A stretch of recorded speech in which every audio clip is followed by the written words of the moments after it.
5 pillars of light struck the ceiling of the hall, one after another. Fire, water, earth, wind, lightning. Each pillar flared with a blinding white light and then faded. The young man stood in the center of the ritual circle, staring in his empty palms. Not a single element had left a trace. Not a spark. Not a drop. Not a single ripple in the air.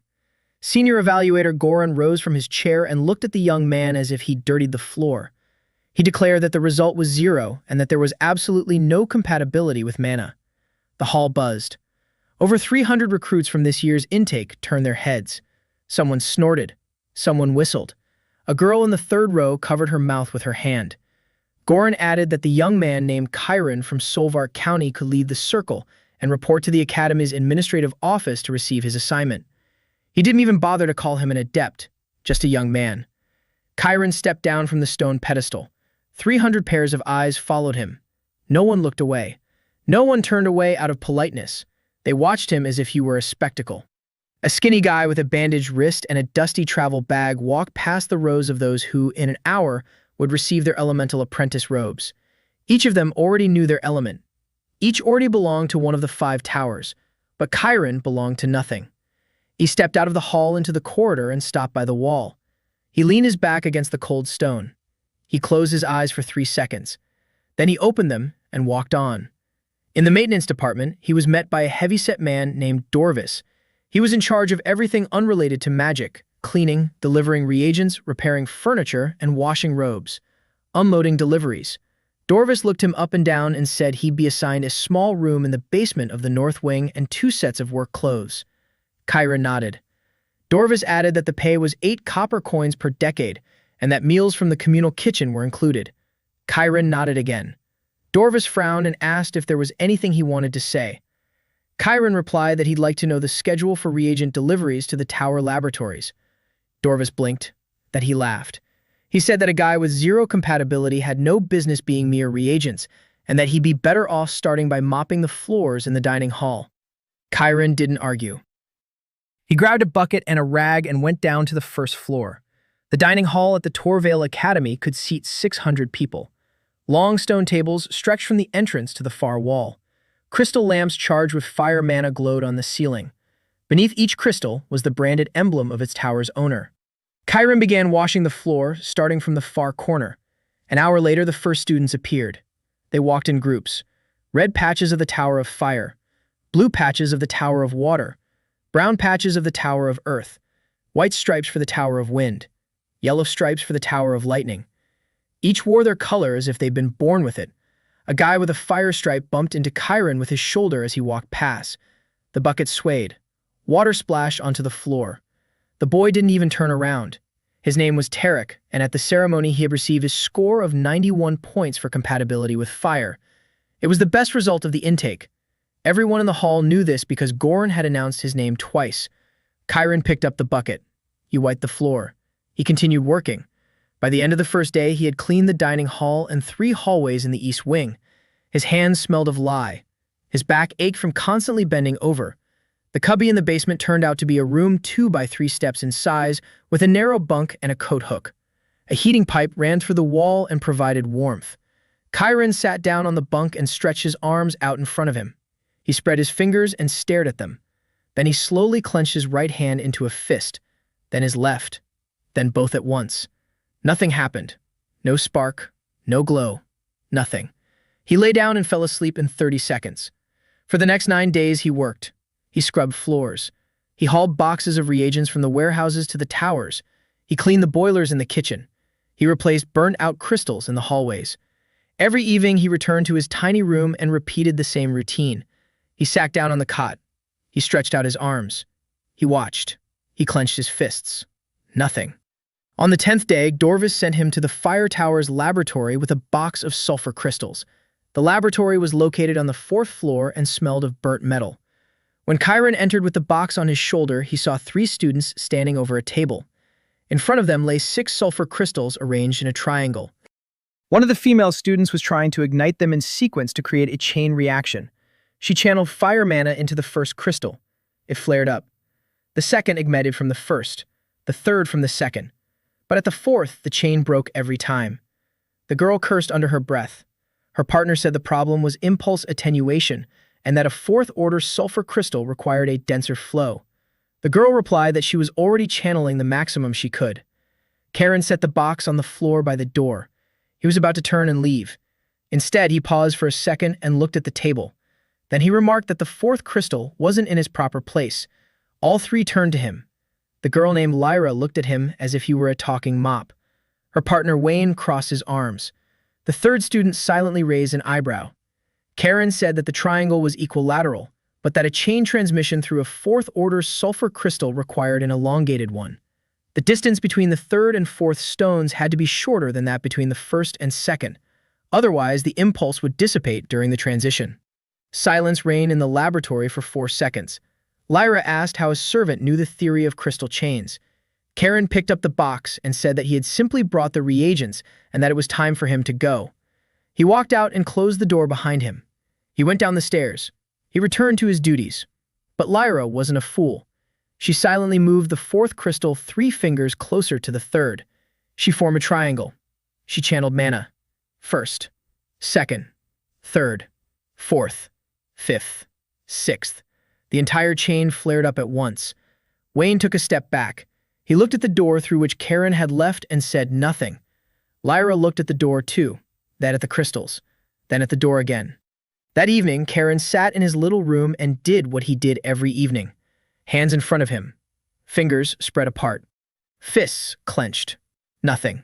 He repeated this 17 times. On the 18th time, something changed. The air around his right palm grew denser. Not hotter, not colder, not heavier, just denser, as if the space between his fingers had been filled with something that had no name. Karen froze. He held his breath for 8 seconds. Then he slowly unclenched his fist. The sensation vanished. He sat motionless for another minute. Then he clenched his fist again. The density returned. Thinner than the first time. Barely perceptible, but it was there. Chiron closed his eyes and focused on the sensation. It was unlike any of the 5 elements they tested during the ceremony. Fire is heat. Water is flow. Earth is weight. Wind is movement. Lightning is a tingling sensation. What he felt was none of those things. It was emptiness, but not a dead void. A living one, like a hollow vessel waiting to be filled. He unclenched his fist, clenched it again. The void responded. That night, he didn't sleep for 3 hours. He clenched and unclenched his fists over and over, trying to feel the boundaries of this sensation.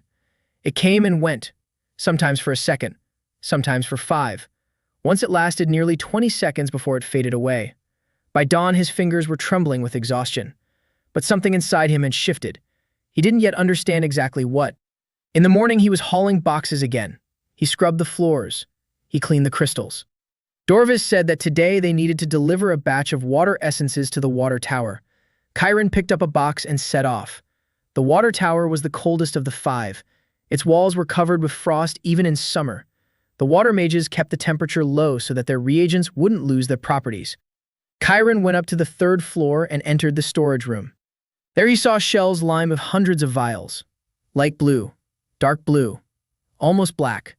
Each contained a water essence of varying density. He began arranging the vials from the box in their proper places, checking the labels as he went. One of the vials was warm. He paused. Water essence isn't supposed to be warm. He held it up to the light. The liquid inside wasn't blue but a pale reddish color.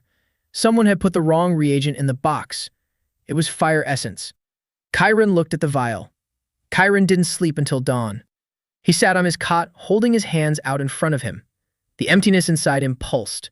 Now he felt it constantly, not like pain, not like warmth, like the presence of something that had always been there but had no voice. He recalled the words of the evaluator Goran. 0 compatibility. The mana finds no anchor point in the body. The element isn't responding. Goran was wrong. Mana wasn't rejecting Chiron. It flowed through him like water through an empty pipe. For every mage, the element acted as a filter. A fire mage accepted fire mana and repelled everything else. A water mage accepted water. An earth mage accepted earth. The filter provided control but took everything else away. Chiron had no filter. Any mana flowed in freely. Any mana flowed out without resistance. He couldn't hold the element within himself the way mages did. but he could let two elements pass through at the same time and let them meet. Yesterday it was fire and water, steam. Controlled steam without an explosion. What would happen if he let earth and wind pass through? Or lightning and water? He didn't know. And there was nothing to test it with in the little room without reagents. In the morning, he went on shift as usual. Dorvis gave him a list of tasks for the day. Clean the second-floor lab block in the east wing. Take the supplies to the training hall in the Tower of Wind. Replace 3 burnt-out crystals in the hallway by the library. Chiron started with the lab block. He worked quickly and carefully. But now his eyes were noticing things they hadn't seen before. Every table in the lab bore traces of work with mana. Burn marks from fire spells on the stone's surface. Streaks from water essences. Cracks from earth pulses. He read these traces like a book. From the shape of a burn mark, one could tell what shape the spell had been. From the depth of a crack, one could gauge the power of the pulse. The nature of the water streaks revealed the density of the essence. He knew all this from books. The Solver County Library was modest, but it contained 14 volumes on mana theory. Chiron had read them all before arriving at the academy. He had been preparing for the ceremony for 3 years. 3 years of reading. 3 years of exercises to expand his mana channels. 3 years of waiting. All of that came to nothing in 5 minutes on the ritual circle. Or perhaps not nothing. He finished cleaning up and headed to the Tower of Wind. The Tower of Wind's training hall was located in an open space on the 6th floor. The walls had been torn down and replaced with stone columns. The wind blew freely through the hall. 10 students were training under the supervision of an instructor named Fair. They were creating air blades and directing them at targets on the far wall. Chiron set a box of supplies down by the entrance. He paused for 15 seconds. That was enough to spot the problem. 3 of the 10 students were forming their blades incorrectly. They were compressing the air in front of their palms and then pushing it forward. The blades flew fast but dissipated after 5 meters. The remaining 7 were spiraling the air before releasing it. Their blades flew farther and with greater accuracy. The difference lay in the initial spin. Chiron turned and walked away. He didn't say a word. The incident with Lyra in the Fire Tower laboratory had been a mistake. It had drawn attention. He had no intention of doing that again. At lunchtime, he sat in a corner of the dining hall and ate soup from the communal pot. The soup was watery and tasteless, but hot.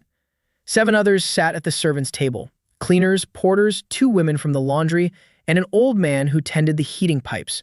None of them were mages. None of them could be mages. They worked at the academy for food and a roof over their heads, just like him.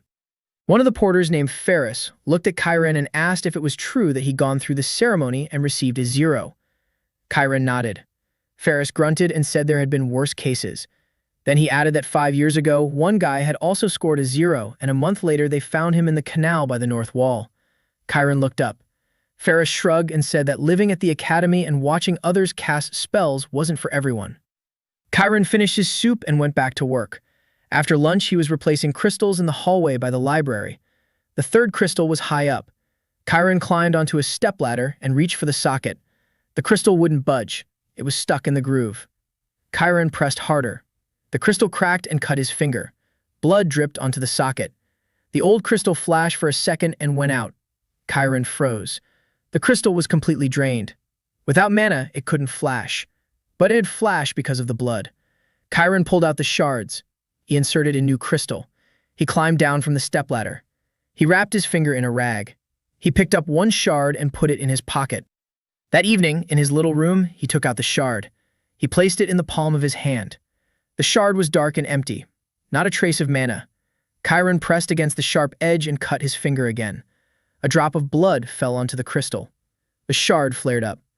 A cold white light, not fiery, not like lightning, white. The light lasted 3 seconds and faded. Chiron looked at the shard, then at his cut finger. The mana in his blood had no element. It was pure, unfiltered. And the crystal accepted it without binding it to any element.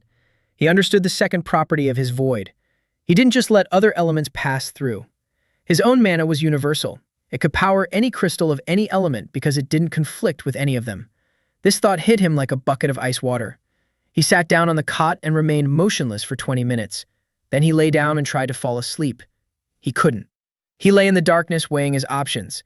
If his mana was universal, then he could charge the crystals of any tower. All 5 of them. If he could channel 2 elements simultaneously, then he could create combined spells. The very spells that were considered impossible because no mage could hold two elements in their body at once. But he also understood what this information meant for the Academy. A mage without an element who could do what others couldn't. This was either the greatest discovery of a generation or the greatest threat. He knew how the Academy dealt with threats. Books on the history of magic told of those who had gone beyond the elemental system. There were few of them. Their fate was the same. Isolation, study, and disposal. Three words that meant the same thing: death under supervision. Chiron decided to keep quiet. He would be a servant. He would mop floors and haul boxes. He would train in his tiny room at night, and no one would find out. That was his plan. A good plan. It lasted exactly 4 days. On the 4th day after his arrival, Dorvis sent him to the basement storage room to sort through old supplies. The storage room was located beneath the Tower of Earth and hadn't been used for several years. Boxes of expired reagents and decommissioned equipment had piled up there. Chiron descended the narrow staircase. The air was damp and heavy. The ceiling was low. The light from the single crystal at the entrance barely reached the far wall. He began going through the boxes. He sorted the contents into 3 groups: usable, to be written off, to be disposed of. The work was mindless and monotonous. 2 hours later, he reached the far corner of the storage room. There stood 6 boxes marked with red paint. The red markings indicated hazardous cargo. Chiron opened the first box. Inside lay crystals. But not ordinary ones. These were 2-colored, half red, half blue, or half yellow, half brown. Combined crystals. Discarded. Cracked. Unstable. They had been created experimentally and had never worked because the 2 elements inside a single crystal destroyed each other. Chiron picked one up, red and blue. Fire and water. He placed it in the palm of his hand. He cut his finger. A drop of blood fell onto the crack. The crystal flared up. Not with a white light like a regular shard. It flared up with a deep violet glow. Steam rose from his palm again, but this time it was hot and dense. The crystal didn't shatter. It glowed with an even violet light. The 2 elements inside it didn't clash. Chiron's universal mana acted as a neutral medium. It quelled the conflict between the elements and allowed them to coexist. Chiron stared at the violet crystal. It had been glowing for 10 seconds already. 20. 30. The light didn't fade. He put the crystal back in the box. His hands were trembling. He picked up the yellow-brown crystal, lightning and earth. A drop of blood fell on it. The flash was green. The crystal hummed, and a spark ran between the yellow and brown halves. Not destructive, controlled. Chiron put it back. He took out the third one.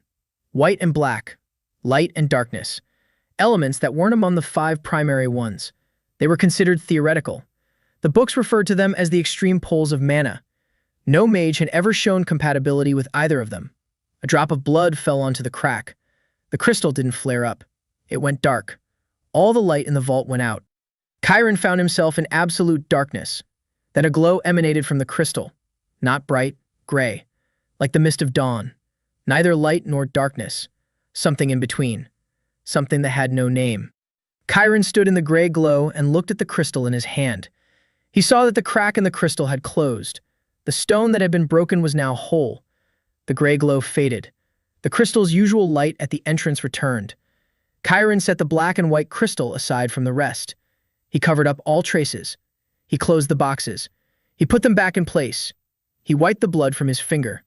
He went upstairs and reported to Dorvis that the storage room contained only discarded junk. Dorvis said that was to be expected and that he didn't need to return there until next month. Lyra showed up the next morning. Chiron was washing the floor in the second-floor hallway when she approached and stopped 3 steps away. She looked at him silently for 15 seconds before speaking. She said she'd done some research. Solvar County. Not a single magic school. Not a single private tutor. A library with 300 books, half of which were on agriculture. She asked how a young man from a place like that knew about elongated triangles in the chain transmission of 4th-order sulfur crystals. Chiron didn't look up from the floor. He replied that he read a book. Lyra asked which one.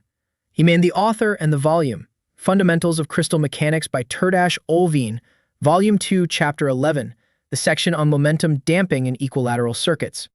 Lyra fell silent. She knew that book. They'd assigned it in her 3rd year. A guy from the village, without a single penny to his name, had read a 3rd-year textbook before he even arrived at the academy. She asked how many books he had read. He replied that he had read 14. She took a step back, and she turned around and walked away. Chiron continued washing the floor. He expected her to return with a mentor or someone from the administration. She didn't come back. Instead, she came that evening, alone, to the door of his tiny room. She knocked twice. Chiron opened the door. Lyra stood in the basement hallway with a bag slung over her shoulder. She winced at the musty smell and asked if she could come in. The cubicle was too small for 2 people. They both stood there. Lyra pulled a book out of her bag and placed it on the cot. Applied Theory of Spontaneous Resonance. Urvash Tunnel. This book was from the Tower of Fire's library. It wasn't issued to first-year students. Lyra said she wanted to propose a trade. She'd give him books. He'd explain the theory to her. Chiron looked at the book, then at Lyra. He asked why she needed it. She could get explanations from any mentor. Lyra replied that the mentors explained things slowly. They spent an hour on something that could be explained in 5 minutes. And back then, in the lab, he found a mistake in 3 seconds that they'd been struggling with for half a day. Chiron fought for 10 seconds. He could have refused. That would have been safer. Any contact with students increased the risk. But the book on his bunk was one he'd been dreaming of reading for 3 years. He said he agreed, but on one condition. They would meet only here, only in the evening after lights out. No one must know. Lyra shrugged and said she didn't want any unnecessary questions either. A student of the Tower of Fire seeing a servant. That would ruin her reputation faster than failing an exam. They agreed. Their first meeting took place that very night. Lyra sat on the edge of the bunk. Chiron stood by the wall. She opened the book to the page with the resonance cascade formula and said she didn't understand the 3rd transformation. Chiron looked at the formula. The problem wasn't with the 3rd transformation. The problem was with the first one. Lyra had made a fundamental error in determining the initial resonance vector. Because of this, each subsequent step multiplied the error. By the 3rd transformation, the formula diverged from reality so much that the result was meaningless. He explained it in 4 minutes. Leah listened in silence. Then she picked up a pen and corrected the 1st transformation. She ran through the sequence again. The 3rd transformation fell into place. She looked up at him. In her eyes was an expression he already seen on Wayne's face in the lab, a mixture of surprise and something resembling wariness. She asked why he hadn't become a mage with all that knowledge. Chiron replied that the ceremony had shown as 0, the element hadn't responded. Lyra said that knowledge and elemental compatibility were 2 different things, and that she was sorry to hear that. Chiron remained silent. She left an hour later. For the next 7 days, they met every evening. Lyra would bring a new book. Chiron would read it overnight. The next evening, he would explain it. Lyra would ask questions. He would answer. Their conversations never lasted more than an hour. Lyra didn't ask personal questions. Chiron didn't offer any personal information. Both kept their distance. Meanwhile, Chiron trained. Every night after Lyra left, he took out the black and white crystal. A gray glow filled the small room. He placed his palms on either side of the crystal and tried to channel his mana through it. For the first 3 nights, nothing happened. The mana flowed from his hands, passed through the crystal, and dissipated. Formless, directionless, powerless. On the 4th night, he tried a different approach. Instead of pushing his mana through the crystal, he let the crystal pull it. He relaxed his hands and stopped directing the flow. The crystal began to vibrate. The gray glow intensified. Mana flowed from his palms into the stone, but not in a straight line. In a spiral. A double spiral.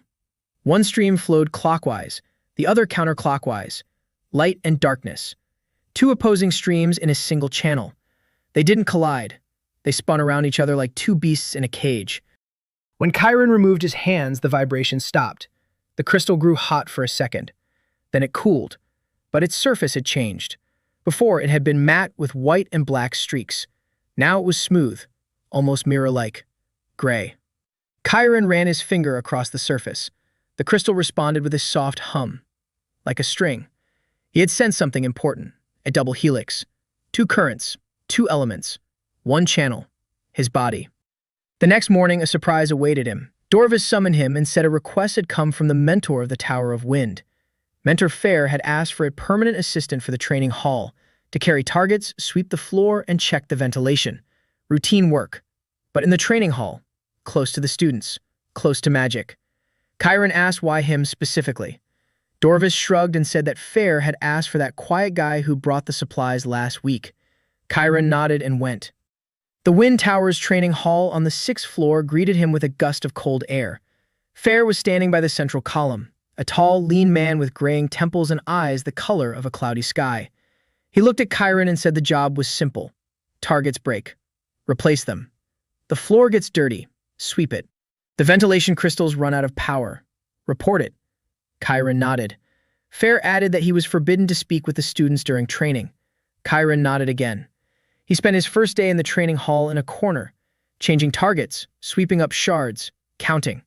He counted everything. How much time each student spent forming the blade, which hand they used, at what angle they released the stream, at what speed the blade reached the target, at what distance it dispersed. He memorized and compared. By the end of the day, he knew the strengths and weaknesses of each of the 10 students in Faye's group.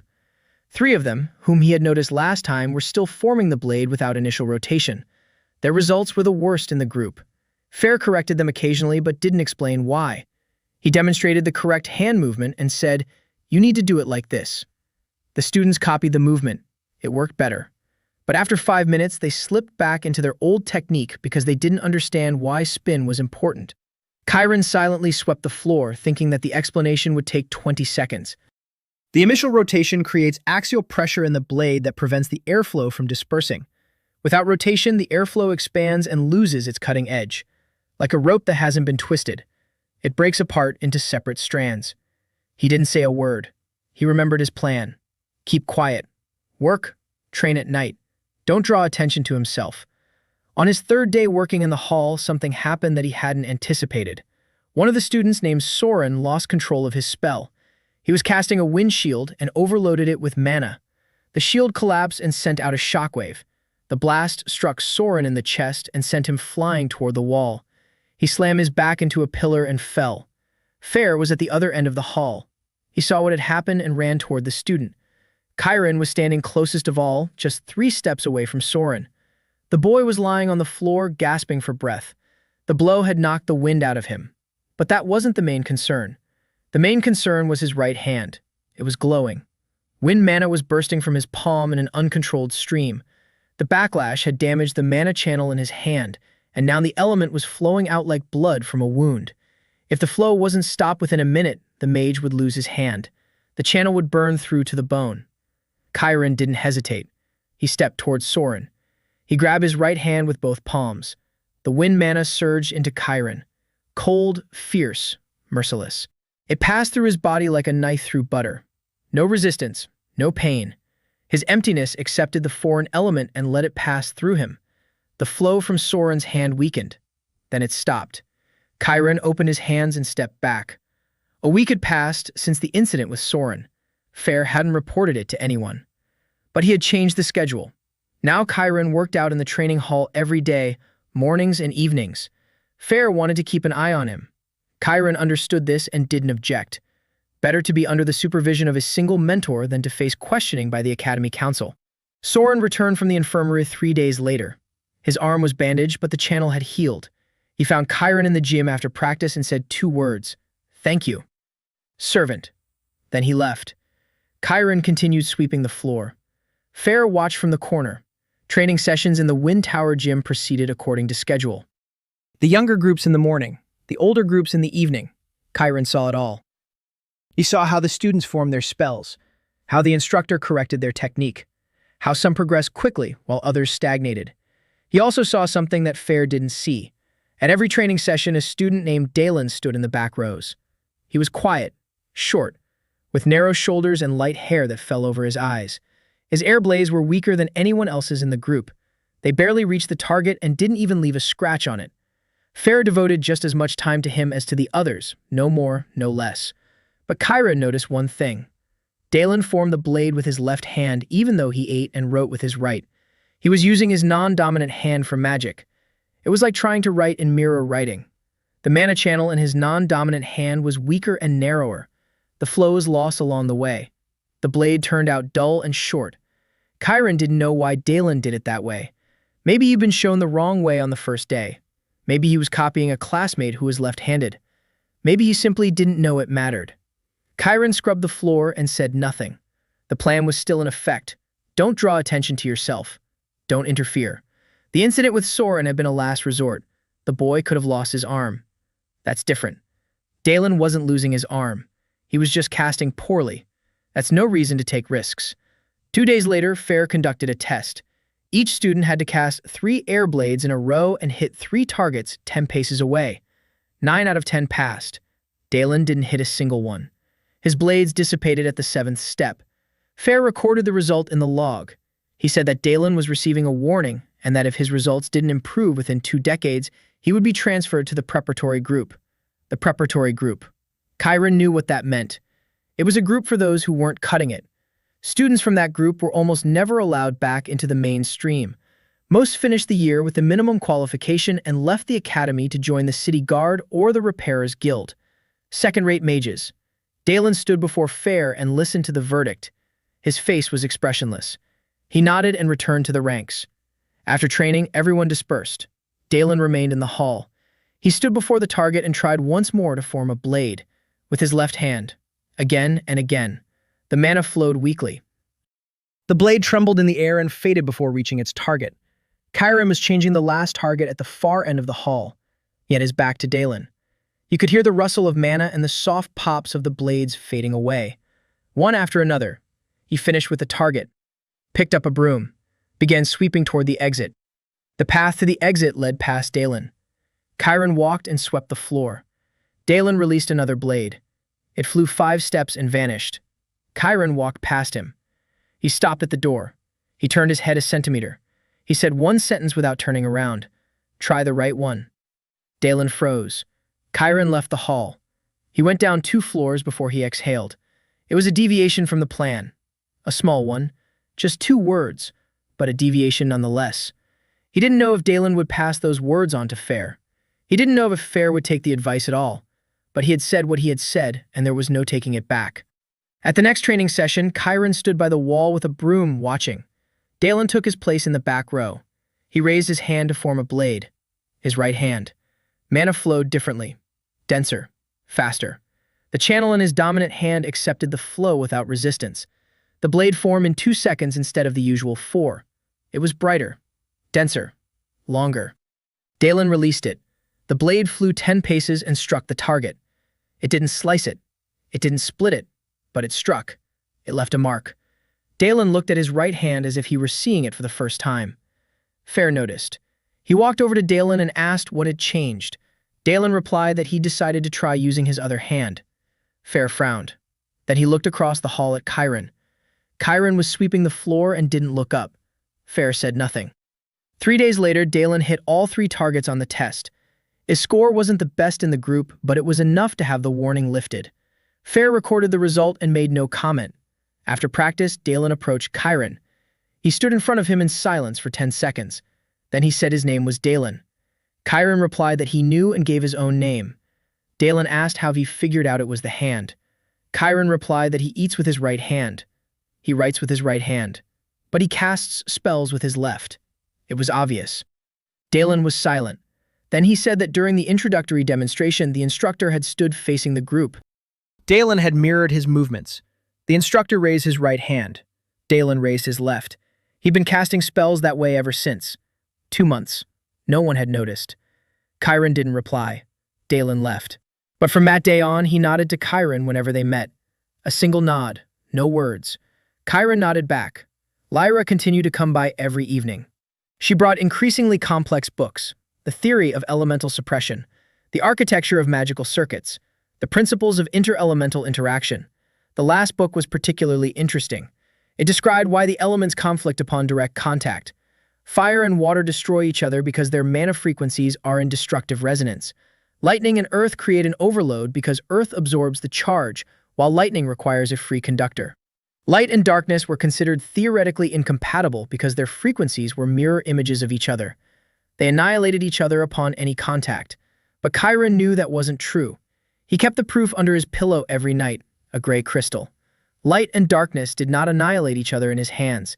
They formed a third state, neutral mana. He began reading a book on inter-elemental interactions with particular attention. It contained a formula for calculating destructive resonance. 2 elements destroyed each other when their frequencies met at the point of maximum antiphase. If it were possible to shift the point of intersection by even a fraction, Synthesis would occur instead of destruction. All the magicians of the world had tried to do this from the outside, to construct a circuit that would shift the point of intersection. No one had succeeded, because any circuit itself had an elemental bias. A fire circuit shifted the frequency toward fire. A water circuit shifted it toward water. A neutral circuit did not exist. Chiron closed the book. He was a neutral circuit. His body had no elemental affiliation.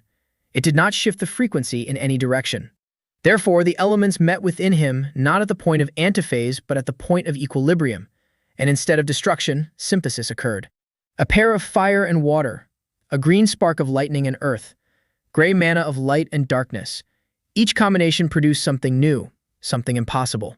He sat in the small room and counted, 5 basic elements, plus light and darkness, 7. The number of paired combinations of the 7 elements, 21. 21 potential spells that didn't exist in a single textbook, at a single academy, or in any country in the world. And those were just the pairs. If he combined 3 elements at a time, the number rose to 35. 4 at a time, up to 35. All 7 at once. He couldn't even imagine what that would be like. His hands clenched into fists. Not out of anger. It was the sheer scale of it. He sat in a tiny room, 2 by 3 steps in the academy's basement, holding in his hands the key to something that would overturn everything this world knows about magic. And he couldn't tell a single living soul about it. Because the last time someone had gone beyond the limits of the elemental system, they'd been locked in a basement even deeper than this one, and they never came out. Lyra noticed that he had changed. She came by the following evening and said he looked as if he hadn't slept for 3 days. Chiron replied that he had a lot of work. She didn't believe him but didn't press the issue. Instead, she pulled not a book, but a scroll out of her bag. She unrolled it on the cot. It was the schedule for the first round exam. In 6 decades, every first-year student must take the elemental control exam. The minimum requirement, 3 basic spells of their element. Anyone who fails will be expelled. Lyra said that there were 4 students in her group who were unlikely to pass, and that she didn't want to lose people just because the instructors couldn't explain the theory properly. Chiron looked at the scroll, then at Lyra. He asked what exactly she wanted from him. She replied that she wanted him to write out explanations, in simple language, without formulas or technical terms, just as he does for her. She would take his notes and pass them on to those 4 as her own. No one would know that a servant was behind them. Chiron fought for a minute. Then he said he needed a list of those 4, their elements, their weaknesses, and specific spells they couldn't cast. Lyra smiled. It was the first smile he ever seen on her face. She left the scroll and walked away. Chiron sat down on his bunk and unfolded it again. The exam schedule, requirements, grading criteria. He read and thought, 6 decades, 42 days. He's helping the 4 students of the Tower of Fire pass the exam, through Lyra, anonymously. Morvain went about his work quietly. He would arrive at the start of the morning training session. He would sit down on a bench by the column. He would open a thin notebook. He would write. He would watch. He would write. He didn't ask questions. He didn't comment on the student's technique. He didn't correct fare. He simply observed. Chiron swept the floor and watched the observer. Over the first 2 days, he put together a profile of Morvain. The inspector wasn't watching the students. He was watching fare. Every time the instructor approached a student and corrected their technique, Morvain made a note. When fare overlooked a mistake, Morvain made a note as well. He was calculating the ratio, how many mistakes the instructor caught and how many he missed. This was a test not of the students but of the instructor. Chiron realized this on the 2nd day. On the 3rd day, he realized something else. Morvain would sometimes look up from his notebook and gaze not at fare and not at the students, but at Chiron. A quick glance, a second and a half, then back to the notebook. Chiron noticed this 3 times during a single training session. He stopped changing targets near the inspector. He tried to stay at the far end of the hall, but the hall was open. There was nowhere to hide. On the 4th day, Morvain approached him. Chiron was standing by the wall, putting the pieces of a broken target into a box. Morvain stopped 2 steps away. He asked his name. Chiron answered. Morvain asked his position. Chiron replied that he was a training hall assistant with the facilities department. Morvain asked how long he'd been there. Chiron replied that it had been 3 decades. Morvain nodded and walked away. 4 questions. 20 seconds. Nothing out of the ordinary. But Chiron noticed that while he was speaking, Morvain wasn't looking him in the eyes but at his hands, specifically at his palms. That evening, Lyra brought a list of 4 students who needed help, 3 boys and a girl, all from the Tower of Fire. Their weaknesses varied, but the root of the problem was the same. They didn't understand how the feedback loop between mana and the body worked. They memorized spell formulas by heart. They repeated the movements. They channeled mana. But they didn't feel what exactly was happening inside the channel as the spell took shape. Chiron spent the whole night writing out explanations. He used simple words and comparisons from everyday life. A fireball isn't a ball you throw. It's a bubble you blow up. If you squeeze too hard, it'll burst in your hand. If you squeeze too softly, it won't fly far enough. Find the middle ground and remember that sensation in your palm, not in your head. By dawn, he had 4 pages, 1 for each student. Each page contained specific instructions for that student's particular problems. He handed the pages to Lyra that morning in the hallway. She took them without a word. She looked at his eyes, red from lack of sleep. She said he was crazy. Then she left. 3 days later, she came by in the evening and reported that 2 of the 4 had already shown improvement. One of them had created a stable fire shield for the first time. The mentor was surprised. Lyra said the other 2 were also making progress, though more slowly. Chiron nodded. He asked if there were any specific difficulties. Lyra described a problem one of the students was having. The boy couldn't control the temperature of the fire stream. The spell was either too hot and burned through the outline or too cold and failed to form. Chiron thought for a minute. Then he said the problem wasn't the temperature, but the rate at which mana was channeled. Fast channeling. Hot flame. Slow channeling. Cold. Tell the boy to count to 3 with each flow. 1. Start the flow. 2. Form it. 3. Release. Rhythm is more important than strength. Lyra wrote it down. Chiron noticed that she had started writing down his words verbatim. Before, she used to memorize them. Now she was writing them down. That meant she was passing on his explanations to more than just the 4 of them. She was using them herself. He didn't comment on it. On the 6th day of Morvine's stay, what Chiron had been waiting for happened, but not in the form he'd expected. Morning training proceeded as usual. 10 students. Fair by the central column. Morvine on a bench with a notebook. Chiron by the far wall with a broom. Fair announced the exercise, a wind barrier. Each student had to create an air shield and maintain it for 10 seconds while Fair struck it with test pulses. A standard exercise. The first 3 managed it. The 4th was Soren. His hand hadn't fully recovered yet after the incident. The channel was active but intermittent. He created a barrier. Fair struck with the first pulse. The barrier wavered but held. The second pulse. The barrier cracked. The third. The barrier crumbled. The mana backlash struck Soren in the chest. He stumbled back 2 steps but remained standing.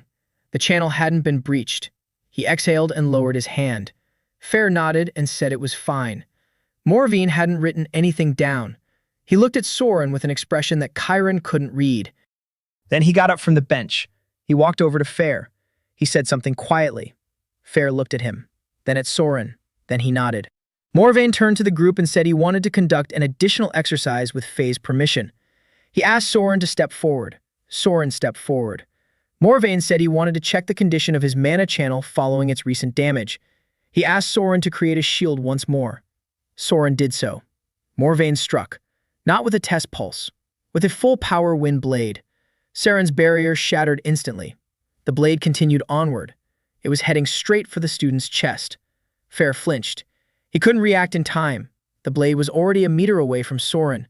Soren instinctively raised his hand, his injured arm. The channel in it flashed white from overload. Wind mana spurted from his palm in an attempt to create at least some kind of shield, but the channel couldn't hold. The mana shot out in all directions, an uncontrolled release, the second one in 3 decades. Chiron stood 20 paces away. He saw everything. He saw that Morwyn's blade strike had been precisely calculated. Strong enough to pierce the barrier, not strong enough to kill. It was a provocation. Morwayn had deliberately created the situation to see what would happen. Chiron didn't move. Every muscle in his body was screaming. Soren stood at the center of the uncontrolled mana surge. Mana was bursting from his hand. If the channel ruptured now, it wouldn't be in the infirmary in 3 days. It would be forever. Fair ran toward his student. He was 5 paces away. Morvayn stood and watched. Not at Soren, at Chiron. Straight at Chiron, waiting. Chiron clenched his teeth. He snatched the broom. He swung it. and hurled it across the entire hall. The broom flew 20 paces and struck Soren in the side. Not hard, but hard enough for him to lose his balance and fall. The fall shattered his concentration. The mana channel stopped spewing its flow. The discharge stopped. Fair ran over. He caught Soren. He checked his arm. The channel was on the verge of breaking but was still intact. Morvain stood and watched. His expression didn't change. No surprise, no disappointment, no relief, nothing. He jotted something down in his notebook, closed it, nodded to Fair. He announced that the extra exercise was over, and he returned to the bench. Chiron stood by the far wall without his broom. His arms hung at his sides. He had just refused to demonstrate his ability. He had thrown down his broom instead of running up and letting the mana flow through him like last time. He had chosen a crude physical method over a magical one, because he realized that Morvain was expecting a magical display. That was precisely why the inspector had come to the Tower of Wind. Someone had told him about the incident with Soren, about the servant who had stopped an uncontrolled mana surge with his bare hands without a single scratch. Morvain had come to verify it. After training, the hall emptied. Fair approached Chiron. His face was pale. He said quietly that Morvain wasn't from the regular inspection team, that he'd been sent by the Academy's internal council, that he was investigating an anomaly recorded by the observation crystals in the hall during the first incident with Soren. The crystals had recorded a flow of mana. They had detected that elemental energy had passed through the servant's body and exited on the other side, without loss, without resistance. Fair stared intently at Chiron. He asked if Chiron understood what that meant. Chiron replied that he did. Fair said that Morvain now had a recording but no confirmation. Today's incident hadn't given him what he was looking for. Chiron had used a broom, not magic. That had bought some time, but Morvain wouldn't leave until he got an answer. Chiron remained silent. Fair asked what he was going to do. Chiron replied that he would sweep the floors. Fair didn't know what to say to that. He turned and walked away. Chiron remained in the empty hall. The wind blew through the openings in the walls. The sun was setting. Long shadows from the columns fell across the stone floor. He took a gray crystal out of his pocket. He placed it in the palm of his hand. A gray glow touched his face. He stood there, lost in thought. Morvain had seen the recording. He knows the anomaly exists. He doesn't know that the anomaly is Chiron. Not yet. The surveillance crystals recorded the flow of mana, but didn't capture the face. They record energy, not images. All Morvain knows is that elemental mana passed through someone's body in this hall 3 decades ago. The servant was nearby, but there's no evidence. Until he repeats what he did last time, the inspector has nothing but suspicions. Chiron put the crystal away. He didn't train that evening. Lyra returned 2 days later. Chiron had already begun to think she wouldn't come, that she decided to back down, that the risk had proved too great. He was wrong.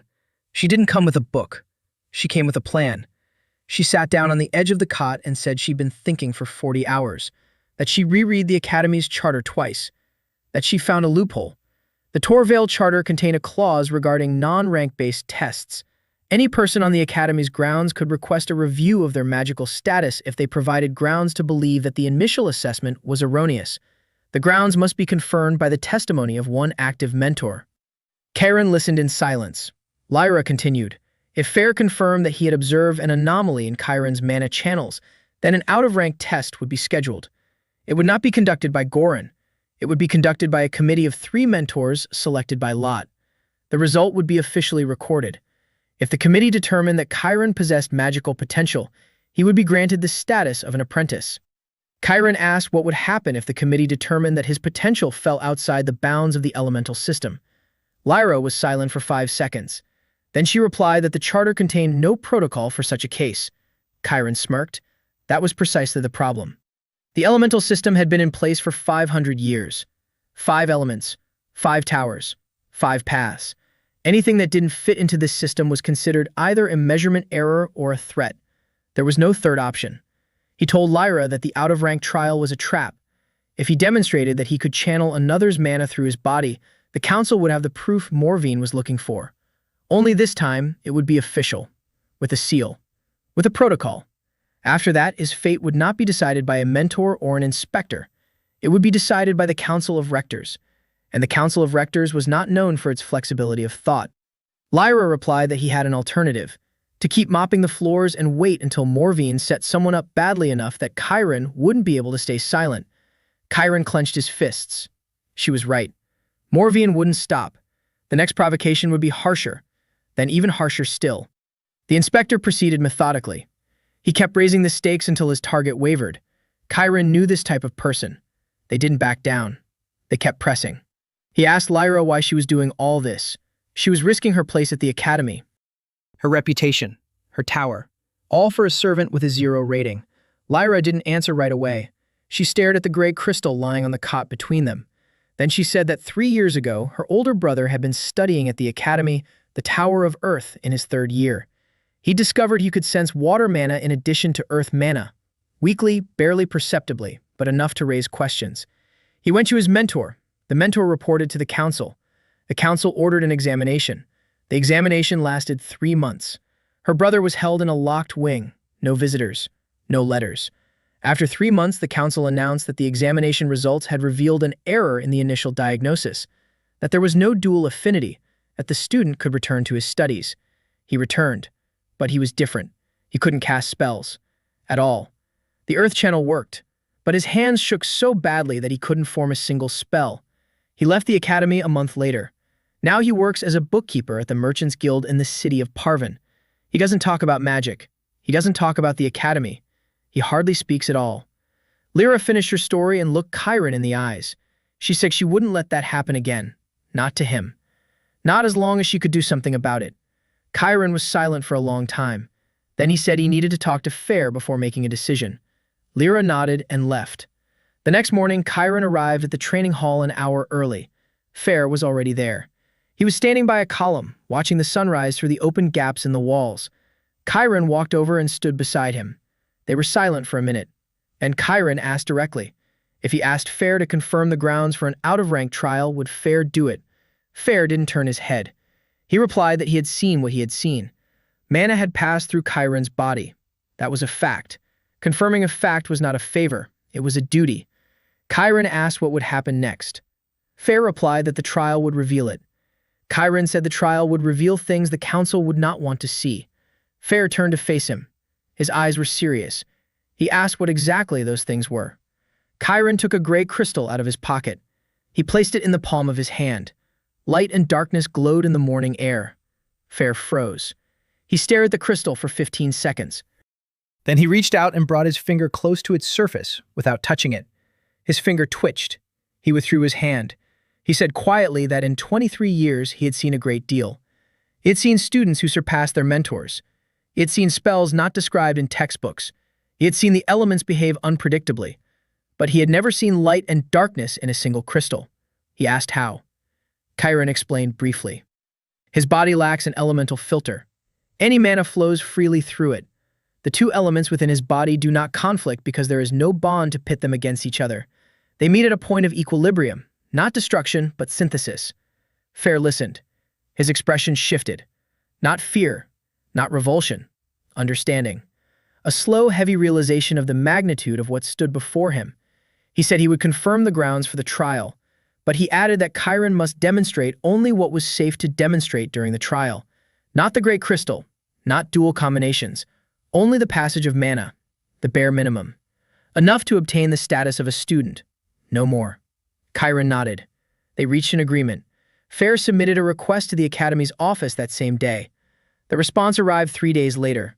An extraordinary trial was scheduled for a decade from now. A panel of 3 mentors. A lottery would determine the composition. Chiron learned this from Dorvis. Dorvis summoned him and said that a certain mentor had submitted a request regarding him, that he had been scheduled for a retest, that this was the first such case in 7 years. Dorvis looked puzzled. He asked what Chiron had done. Chiron replied that he hadn't done anything. Dorvis snorted and said that people who hadn't done anything didn't get retests. The news spread throughout the academy within a day. A servant with a 0 score had been given a retest. Chiron hadn't expected such a stir, but the academy was a closed community. News spread here faster than a wind spell. In the dining hall, the students watched him go. Not with hostility. Curious ones. Tarek, the very same guy with a fire compatibility score of 91, walked past and stopped. He looked down at Chiron and said that a retest didn't necessarily mean the same result. Then he left. Chiron said nothing.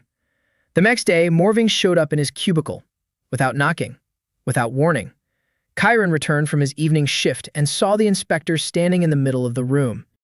Morvain surveyed the cubicle, a bunk, a coat hook, a heating pipe, nothing else. A gray crystal lay in the pocket of Chiron's work pants. Morvain said he'd heard about the scheduled test, that it was interesting, that usually people with 0 compatibility don't apply for a retest. Chiron replied that he hadn't applied for it. Mentor Fair had found grounds for it. Morvain smiled. The smile didn't reach his eyes. He said he'd like to be present at the test as an observer. That the bylaws allow an inspector to observe any test during an inspection period. Chiron replied that he had no objection. Morvain nodded. Then he added quietly that the observation crystals in the training hall were operating continuously, that he'd reviewed the recordings from the last 3 decades, all of them, including the times when the hall was empty, including Chiron's morning conversation with Fair.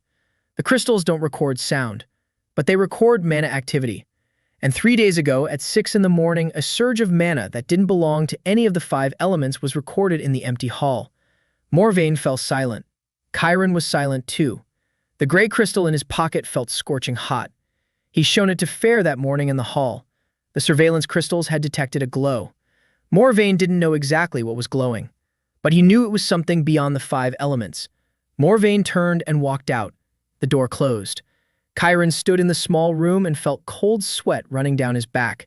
He took the crystal out of his pocket, a gray glow. Warm, calm. He put it back and decided he would never take it out again anywhere except this room.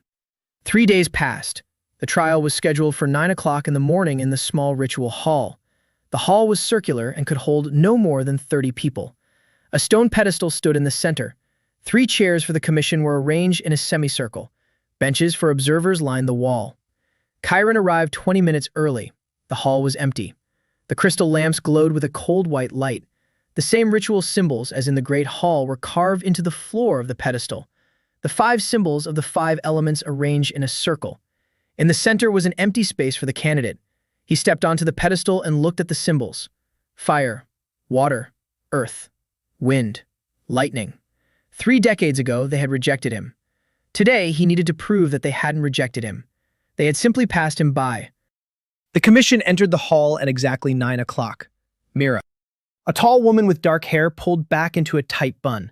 The blue robe of the Tower of Water. Her gaze was calm and appraising. Tolvin, a heavy-set old man with a beard reaching to his chest.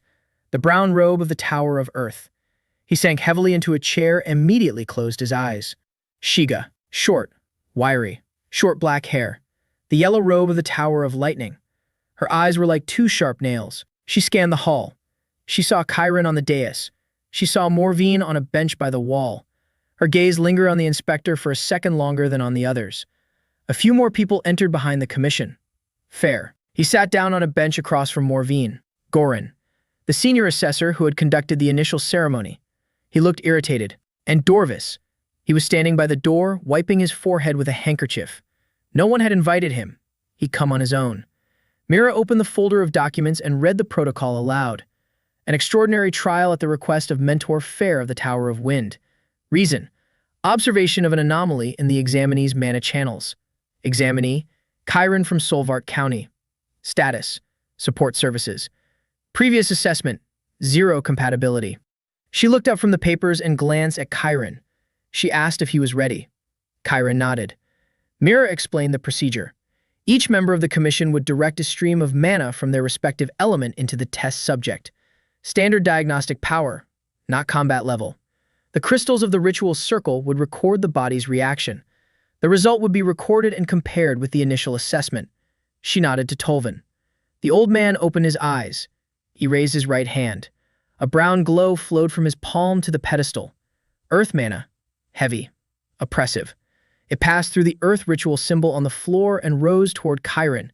He felt it enter through his feet. Weight, density, the weight of stone and iron. The mana traveled upward through his legs, through his torso, through his chest.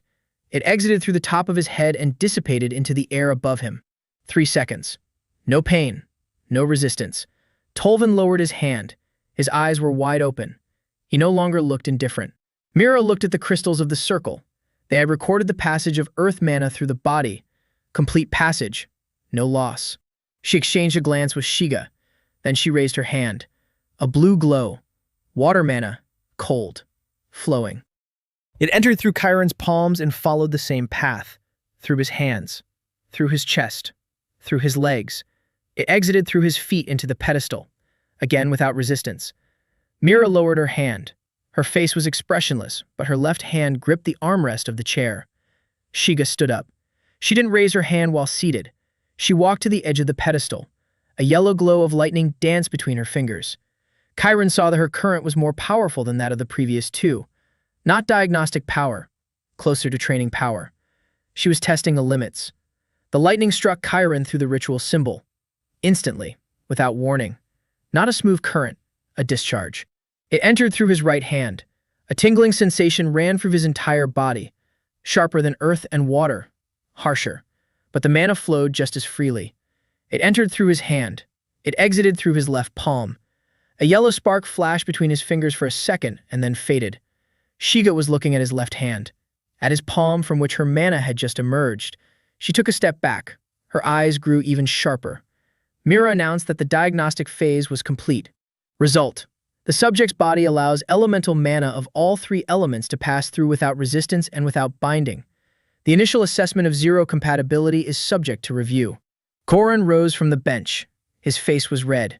He said that his evaluation had been conducted according to standard protocol, that the ritual circle had not detected a single element, and that the result had been correct at the time of the test. Mira replied that the accuracy of the initial assessment was not in question. The new information was being recorded. Goran sat back down. His jaw moved as if he were chewing something bitter. Shiga asked to speak. Mira nodded. Shiga said that allowing mana to pass through the body is not a magical ability. Copper pipes also allow water to pass through them, she noted. That doesn't make them magicians. She proposed an additional test. Let the test subject not channel mana but hold it instead. If he is able to hold another's elemental mana inside his body for at least 5 seconds, that will prove control. And control is already magic. Mira looked at Tolvin. The old man shrugged. Mira looked at Chiron. She asked if he agreed to the additional test. Chiron looked at Shiga, then at Morvine, who sat motionless on the bench. Then at Fair, who gave a barely perceptible nod. Don't do it. Karen replied that he agreed. Fair closed his eyes. Shiga approached the pedestal again. A yellow glow. Lightning. This time she channeled the mana slowly. A controlled flow, not a discharge. Karen felt the lightning mana enter his body. A tingling. A burning sensation in his mana channels. He began to hold it in. Not to let it out. To keep it inside like a breath. 1 second. 2. 3. The lightning mana raged through his body. It wanted to escape. It was searching for a way out. His body was a conduit, not a vessel. Letting it pass was easy. Holding it back was hard. 4. 5. He exhaled and released the mana. It shot out through both palms at once. Yellow sparks scattered through the air. Shiga stood 3 steps away watching him. 5 seconds. He had fulfilled the condition. Shiga's report reached the internal council in 2 days. The reply arrived on the 3rd. An official notice addressed to Karen. Report to the rector's office in the West Wing for an introductory conversation. Not a summons for questioning. Not an order. A conversation. The wording was gentle. No details were given. Karen arrived at the appointed time. The rector's office in the West Wing was located on the 5th floor of the main building, behind an oak door with a brass plaque. Rector Olswert, member of the Inner Council, curator of the Tower of Fire and the Tower of Lightning, a 9th-rank fire mage. Olswert sat behind a wide, dark wood table. He was in his 60s. His gray hair was combed back. He wore a red robe with a gold trim. His face was calm. His eyes were attentive. Shiga stood beside him. She wasn't sitting. She was standing, like a sentry. Olswert gestured to a chair in front of the table. Karen sat down. Olswert began without preamble.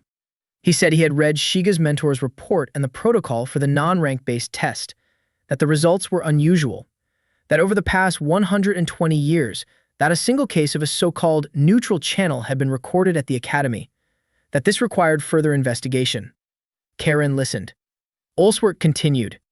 He said that the council had decided to order an extended examination, a series of tests under the supervision of 2 mentors and 1 inspector. Duration, approximately 3 months. 3 months. Those very same 3 months that Lyra had spoken of. Those very same 3 months after which her brother had ceased to be a mage. Chiron felt the blood drain from his face, but he didn't let it show. He sat upright and looked at the rector. Allsworth added that for the duration of the examination, Chiron would be housed in a secure wing of the academy, that he would be provided with full care, that the examination was being conducted solely for scientific purposes and posed no threat to his health. Chiron asked if the examination was mandatory. Allsworth smiled gently the way people smile at those they pity. He replied that the council's decision was binding on all students at the academy. Refusal to undergo the examination would result in immediate expulsion and the transfer of his records to the master's office for assessment of a potential threat. Chiron understood. 2 options: confinement to the wing for 3 months, or expulsion and a manhunt. No choice, a trap. Shiga stood by the wall watching him. Her face was inscrutable. But in her eyes, Chiron saw something resembling satisfaction. She had gotten what she wanted. The anomaly would be investigated. Her report had produced results. That was good for her career. Chiron stood up. He asked when the examination would begin. Allsworth replied that it would be in 5 days. Chiron nodded and walked out. In the hallway, he leaned against the wall. He breathed slowly. He weighed his options. 5 days. 120 hours. In that time, he had to either find a way to pass the examination without consequences or leave the academy. Leaving meant losing everything: access to books, to reagents, to laboratories, and to the people who could help him understand his own power. And it meant becoming a fugitive. The Master's Council would be searching for him, a mage without an element who had fled the examination. That's a red flag. They'll find him, sooner or later. Stay meant taking a risk. 3 months of tests. They'll check everything. Release, retention, combinations. They'll force him to reveal what he's hiding, step by step. And when they see the gray mana, light and darkness, bridges between the elements, 21 impossible combinations, they'll either realize its value or they'll be terrified. Lyra will be terrified for him. Fair will try to help. Morvain will jot everything down in his notebook. Shiga will report to the council. Allsworth will make a decision. And the decision will be the same as it was 120 years ago. Every time someone stepped outside the system's boundaries. Chiron pushed off the wall and walked into the small room. He sat down on the cot. He took out a gray crystal. He held it in his palms and thought. An hour later, he made his decision. He wouldn't run away.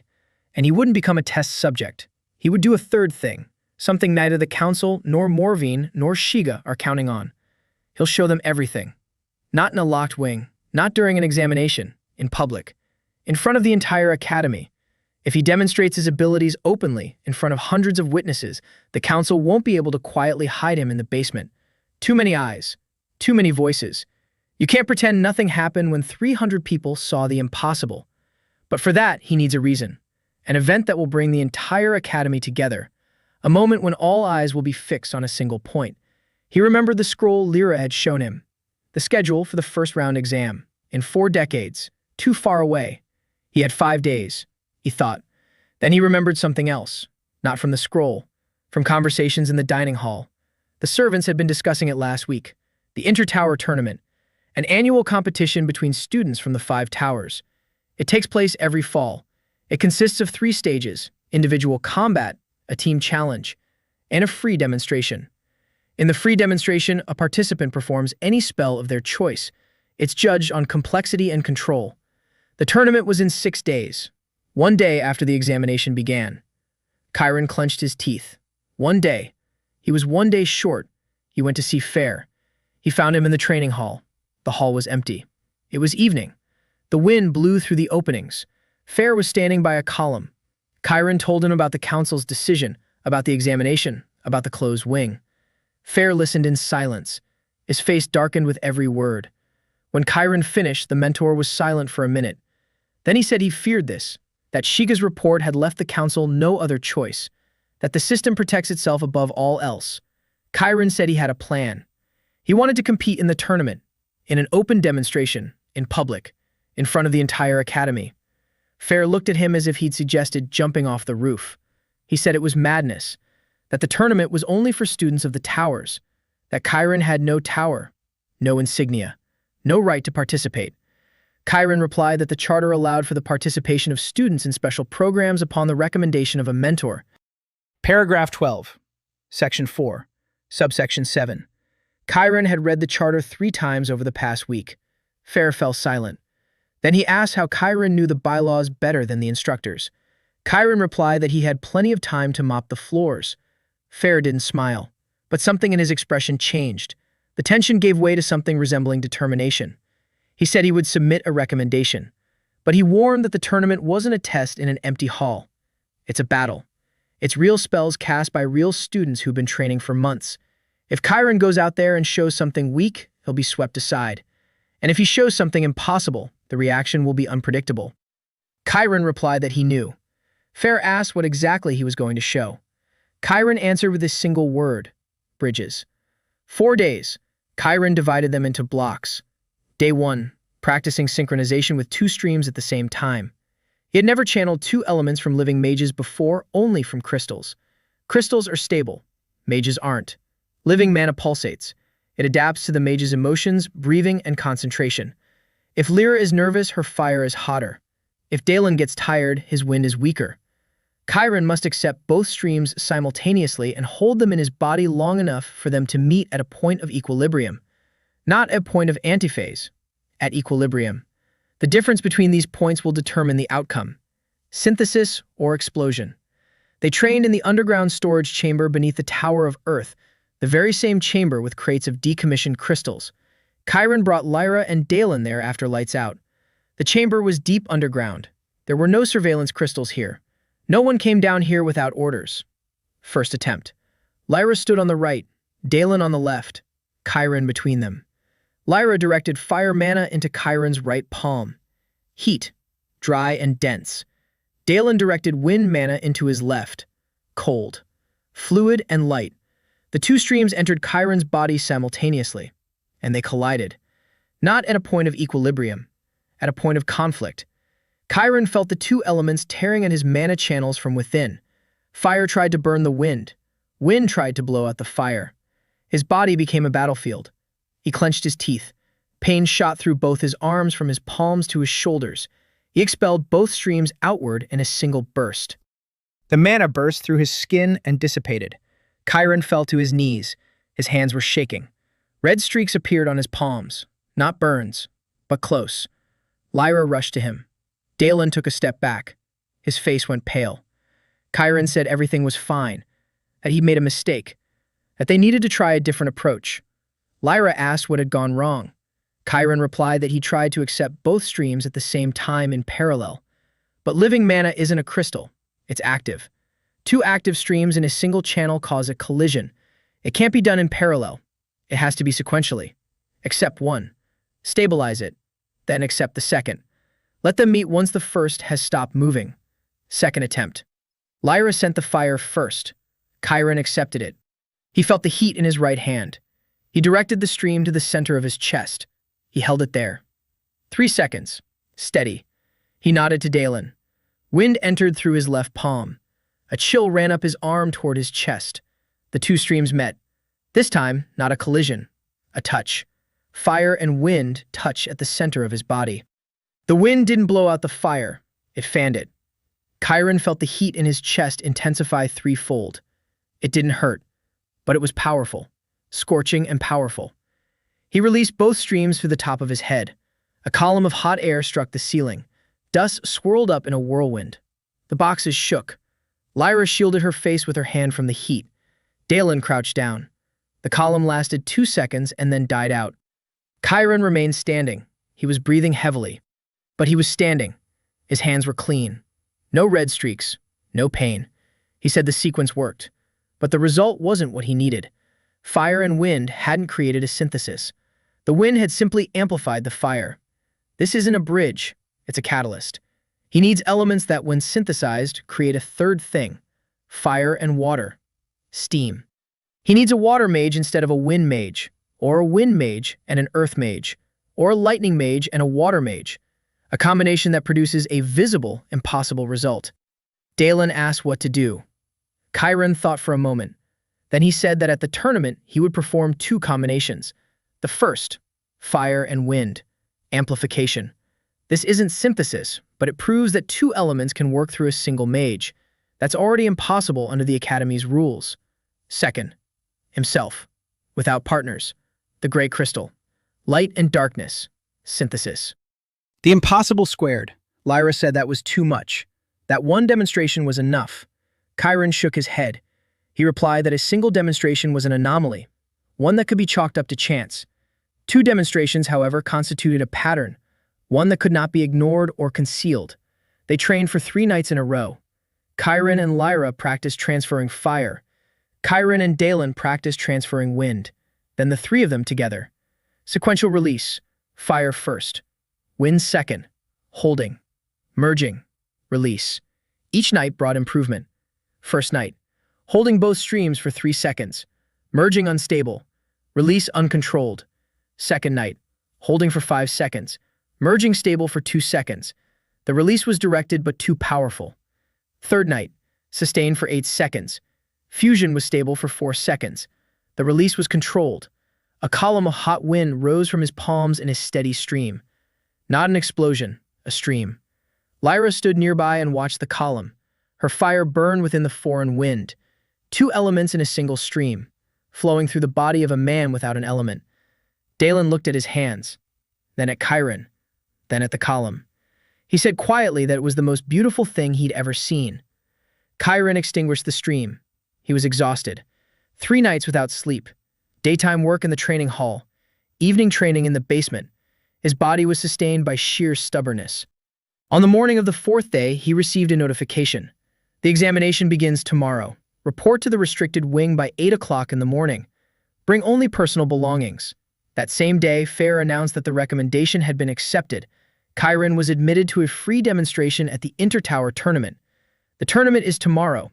It starts at 10 o'clock in the morning. The examination is at 8. The tournament is at 10. A 2-hour difference.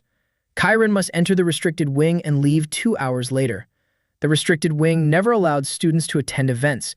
It was an isolated area. Entry required council permission. Exit required by council permission. He went to Fair. He explained the situation. Fair turned pale. He said that if Chiron entered the restricted wing in the morning, by 10 o'clock he would already be behind 3 magical locks, and no recommendation would open them without the rector's order. Chiron asked if the examination could be postponed by 1 day. Fair replied that the council's decision could not be postponed at a student's request. Only the rector could change the date. Chiron asked if Fair could speak with Allswort. Fair fell silent. Then he said that Allswort would not receive him. The mentor of the Tower of Wind had no direct access to the rector of the West Wing. Hierarchy. Chiron stood in the empty hall and felt time slipping through his fingers. That evening, he sat in his small room. The gray crystal lay in his palm. Lyra sat on the edge of the cot. Dalen stood by the wall. All 3 were silent. Chiron weighed his options. Option 1. Report to the restricted wing. Skip the tournament.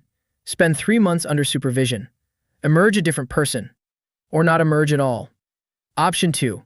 Fail to report to the restricted wing. That would be a violation of the council's decision. Immediate expulsion. Transfer to the graduate program. Morning, 8 o'clock. Chiron stood before the door to the closed wing. A heavy oak door with 3 locked crystals. Each crystal was tuned to a specific mage. 3 keys. 3 mentors. Without all 3, the door would not open. Nor would it close. A guard met him. An elderly earth mage with weary eyes. He checked the notification, verified the name, nodded. Led Chiron inside. Beyond the door was a corridor. White walls, white floor, white ceiling. Crystal lamps every 3 steps. Not a single window. The air was stagnant, heavy, like in a crypt. Chiron walked down the hallway counting the doors. 6 rooms on the right, 4 on the left. All locked. The guard led him to the 3rd door on the right. He opened it. A room, a cot, a table, a chair, a crystal lamp on the ceiling, a surveillance crystal in the corner. It was working, flickering with a green light. Everything was recorded here. Every movement, every surge of mana, every breath. The guard said the mentor would arrive in an hour for an initial examination. Until then, Chiron could rest. Chiron stepped inside. The door closed behind him. The lock clicked. He sat down on the cot. The great crystal lay in his pocket. The surveillance crystal in the corner flickered green. If you took out the gray crystal, the recording here would detect an abnormal mana reading. The very reason he'd been placed here would be reported to the council in a minute. He left the crystal in his pocket. He sat and waited. 40 minutes. Meanwhile, Lyra was running down the hallway of the main building. The Academy's office was located on the second floor, next to the archives. The door was open. Burvis was sitting at a desk piled high with papers. A short, thin man wearing thin-framed glasses. His fingers were stained with ink. Lyra entered and placed 2 documents on the desk. An admission to the Intertower tournament in the name of Chiron from Solvar County, registered 3 days ago. A notice regarding the start of an examination in the secure wing in the name of Chiron from Solvar County, registered 2 days ago. She said she was noting a conflict between the 2 decisions. That paragraph 41 of the regulations stipulates that the previously registered document takes precedence, that the tournament entry permit was registered first, that she demands a review within the established time limit, 1 hour. Burvis looked at the documents, then at Lyra, then back at the documents. He was silent for 15 seconds. Then he put on his glasses. He picked up both documents. He read each one twice. He compared the registration dates. He checked the signatures. He checked the seals. He placed the documents side by side. He said that the conflict had been documented, that he was required to review it within an hour, that the decision would be issued in writing with copies for both parties. Lyra exhaled. Burvis added that he needed to seek the opinion of the council's office. Lyra reminded him that the regulations do not require the council's opinion when reviewing a registration conflict, only a comparison of dates. Burvis took off his glasses, wiped them, put them back on, looked at Leah over the lenses. He said she was right, that the comparison of dates was unambiguous, that the permit had been registered a day earlier, that the permit's priority was confirmed. He began drafting the decision. Lyra stood in front of the desk and waited. Her heart was pounding so loudly that she was sure Burvis could hear it. He drafted the decision in 20 minutes. He signed it. He affixed the office seal. He handed a copy to Lyra. Lyra took the document and ran. She ran through the main building, across the courtyard, through the passageway to the west wing, to the door of the closed wing. A security guard stopped her. She showed him the office decision. The guard read it. He frowned. He reread it. Then he said he needed confirmation from a superior. Lyra replied that the office's decision did not require confirmation from a superior, that it took effect the moment it was signed. Paragraph 43.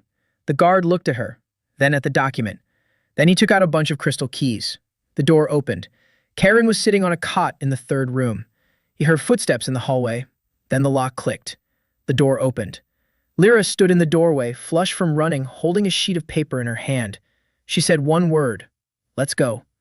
Karen stood up. He walked out of the room.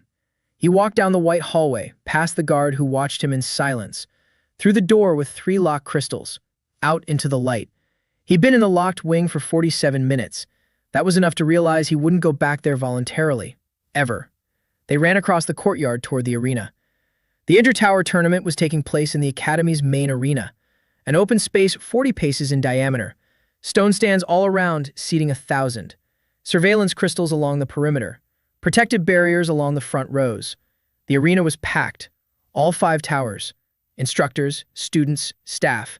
Even the servants from the maintenance department were standing in the upper tiers. Dorvis was among them. Karen spotted his face in the crowd. The one-on-one battles were already underway. Tarek stood in the center of the arena, finishing off a student from the Tower of Earth with a series of fiery volleys. The stands were buzzing. Karen and Lyra walked around the arena to the waiting area. Dallin was already there. He was standing by the wall, twirling a strip of cloth between his fingers. When he saw them, he exhaled. The open demonstration was the final stage, coming after the one-on-one battles and the team challenge. At least 2 more hours to go. Karen sat down on a bench. He closed his eyes. He breathed steadily. A void opened up inside him, ready to receive. 2 hours later, the referee announced the free demonstration. The participants entered one by one.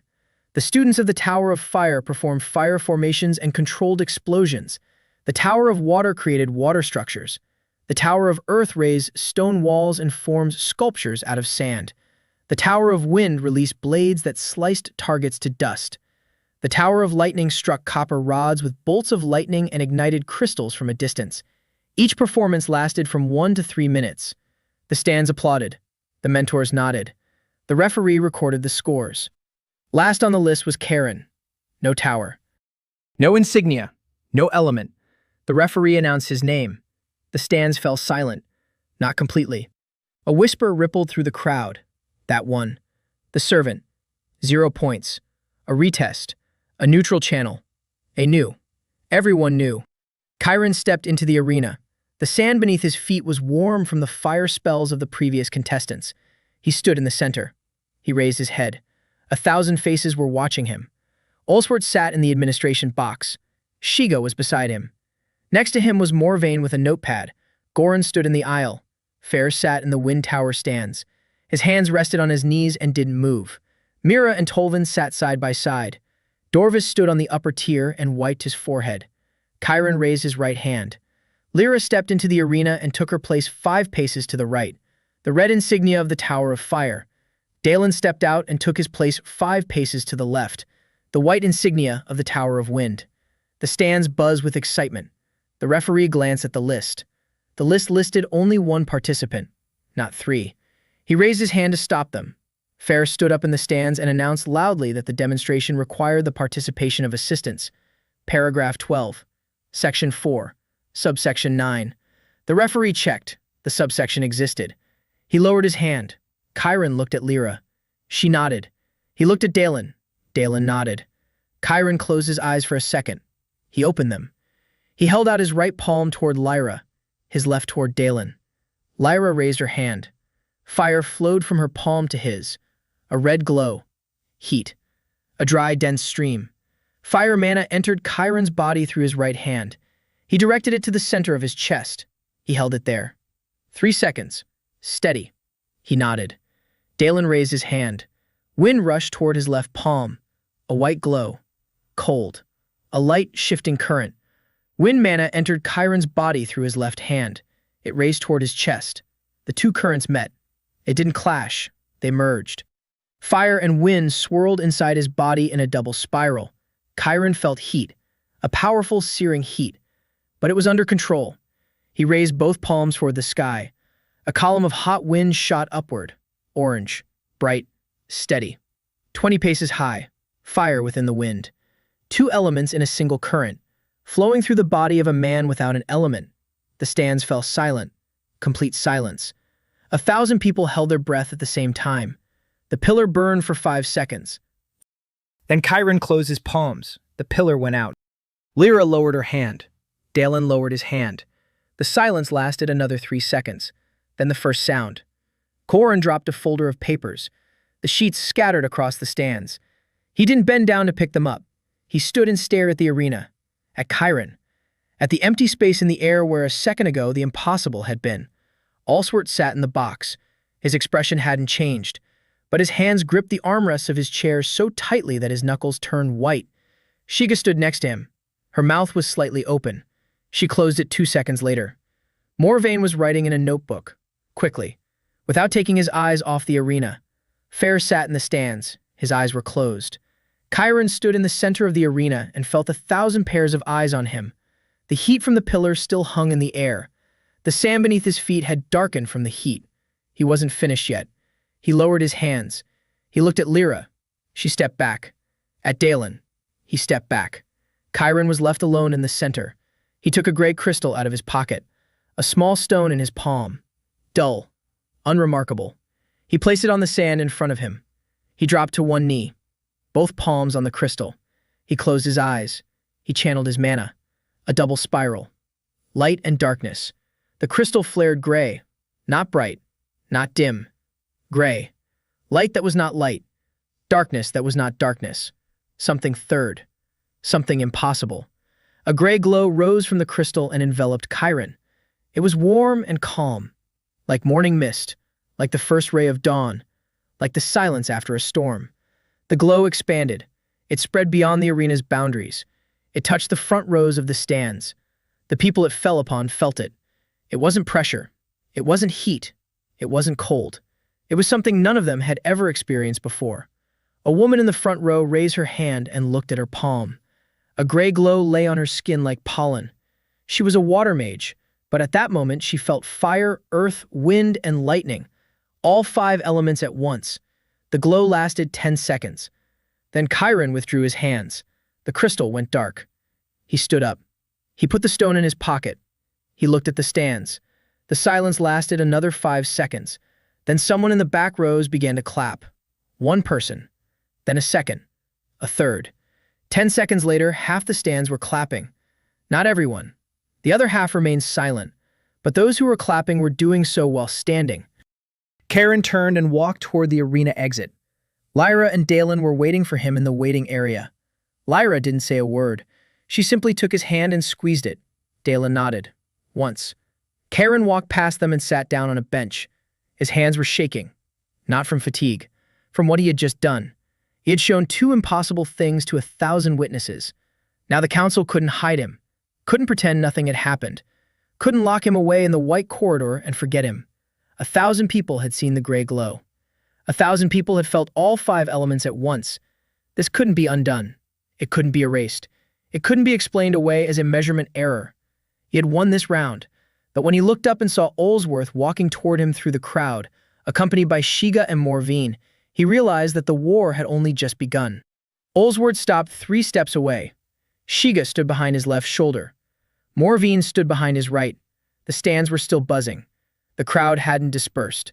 They were looking down at the arena, at Karen, at the trio that had approached him. Olsworth did not raise his voice. He said that the demonstration was impressive, that he personally had never seen anything like it, that it certainly deserved to be studied. Karen stood there, waiting. Olsworth continued. He said that the council's decision to conduct an investigation remained in effect, that the legal conflict documented by the Chancellery had given Karen the right to leave the restricted wing to participate in the tournament. But the tournament was over, and the grounds for the investigation had not disappeared. They had grown stronger. Karen replied that 1,000 people had just witnessed his abilities, that hiding him in the restricted wing after a public demonstration was pointless. Olsworth smiled, subtly, without warmth. He replied that the examination was not being conducted to hide anything, but to understand. That the Academy was responsible for the safety of every student. That an unexplored ability was a potential threat, not to Chiron, but to those around him. He pointed to the stands, at the people touched by the gray glow. He asked if Chiron knew for certain that this glow was harmless, that it left no traces in the mana channels of those it touched, that it didn't alter a mage's elemental alignment. Chiron was silent. He didn't know. He had never tested the effects of gray mana on other people. He had used the crystal on himself, in an empty room, alone. Olsworth could see he hit the mark. He added gently that Chiron was talented, that his abilities were unique, that no one wished him harm. But the safety of 300 students was more important than the ambitions of a single person. The examination would begin tomorrow morning. The conditions will be comfortable. The duration may be shortened if the results show no threat. He turned and left. Shiga lingered for a second. She looked at Chiron. There was no triumph in her eyes. There was something resembling respect. Or hunger. She followed Olsworth. Morvane closed his notebook. He said quietly that a recording of the demonstration would be preserved in the Academy's archives, that this was the first documented case of interelemental synthesis through a living conduit in the entire history of Four Vale. Then he left. Chiron stood in the waiting area. Lyra and Dalen stood nearby. The arena was emptying. People were dispersing, but more slowly than usual. Many were looking back, searching for him with their eyes. Chiron sat down on a bench. He had lost. The demonstration hadn't saved him from having his wing closed. Olsworth had found an argument that couldn't be refuted. Safety. A question to which Chiron had no answer. Was gray mana truly harmless to others? He didn't know, and that ignorance had become a weapon against him. Lyra sat down beside him. She was silent for a minute. Then she said that Olsworth was right about one thing. The effect of the gray glow on others' channels was unknown, and that if any of those affected complained of changes in their well-being, the council would have more than just a reason. They would have grounds for an accusation. Chiron understood. Dalen stood by the wall. He said that a 4th-year Earth mage was sitting next to him in the gallery. When the gray glow touched him, the mage closed his eyes and whispered that he could feel the wind. The Earth mage had felt the wind. It was either a miracle or an intervention. Chiron stood up. He said he needed to check it out, right now, before tomorrow morning. If the gray mana left a trace in others' channels, he had to know it, before the council uses this against him. Lyra asked how he planned to check. Chiron looked at her, then at Dalen. He said he needed a volunteer, a mage with a known elemental affinity, who would allow Chiron to channel the gray mana into his body and examine the channels before and after. Lyra and Dalen exchanged glances. Dalen said he agreed. Lyra said she did too. Chiron shook his head. He replied that he needed someone he didn't know, someone with no connection to him, whose testimony would be objective, someone the council would trust. Dalen thought for a moment. Then he said one name, Soren. The Tower of Wind. 3rd rank. The only student whose arm Chiron had saved, and the only one who had called him a servant to his face afterward. Soren wasn't Chiron's friend. He was a man who acknowledged a debt but didn't pretend that debt made them close. His word carried weight precisely because he wasn't loyal. Chiron nodded. Dalen went to look for Soren. He found him an hour later. Soren had come to the basement storeroom. His bandaged arm had already healed. The scar on his wrist had faded but remained. He looked at Chiron, then at the gray crystal in his hand, then back at Chiron. He asked what was required of him. Chiron explained. Soren had to check his channels right now, memorize the sensations. Then Chiron would channel gray mana into him. After that, Soren would check his channels again and honestly say what had changed, if anything had changed. Soren was silent for 10 seconds. Then he said he needed a guarantee. Chiron asked what kind. Soren replied that if the gray mana damaged his channels, Chiron would personally pay for the treatment, tube of the money he'd have once he was no longer destitute. Chiron said he agreed. Soren checked his channels. He concentrated. He channeled the wind mana through all the pathways. He registered the sensations. He nodded. Chiron activated the gray crystal. A glow filled the vault. He directed the flow of gray mana towards Soren. Gently, slowly, controlled. The gray mana touched Soren's body and entered. Soren flinched. His eyes widened. He stood like that for 5 seconds. Then Chiron stopped the flow. The glow faded. Soren stood motionless. His arms hung at his sides. His eyes were closed. He remained silent for 30 seconds. Chiron waited. Lyra and Dalen waited. Soren opened his eyes. He channeled the wind mana through his channels. Slowly, carefully. He checked every path, every node, every connection. Then he lowered his arms. He said that the channels were undamaged, that his elemental alignment hadn't changed, that he was still a wind mage. But he fell silent. Then he continued. He said that for 3 seconds, while the gray mana was inside him, he had felt all the elements at once. Not as his own, as a presence. As an echo. Lyra arrived at dawn. She didn't knock. She just opened the door and walked in. Chiron was already awake. He was sitting on his bunk, waiting. Lyra placed a stack of papers on the table. She had spent the night in the library. Not the general library. In the archives of the Tower of Fire. She had access as a student of the tower. She found what she was looking for. The charter establishing the Torvale Academy. A document 412 years old. Written by the first rector, Vale Tornisk. Signed by the 3 founding masters. Sealed with a blood seal. The charter contained 42 paragraphs. Most were obsolete. Some had been incorporated into the current regulations, but one paragraph had not been carried over. Plagiarism 39. Lyra read it aloud. If a student of the Academy demonstrates an ability not described in the existing elemental classification, and this ability is confirmed by the testimony of at least 3 mentors from different towers, then the student is granted the right to create their own path. A personal path means a separate curriculum, a separate mentor, a separate status, not subordinate to any tower, and not subject to the internal council. Chiron read the paragraph 3 times. Then he looked at Lyra. She said that the paragraph had never been applied. In 412 years, not a single student had demonstrated an ability beyond the 5 elements, but the paragraph had not been repealed. It was still in effect. The founding charter takes precedence over the regulations, above the council's decisions, above the rector's orders. It is the Academy's constitution.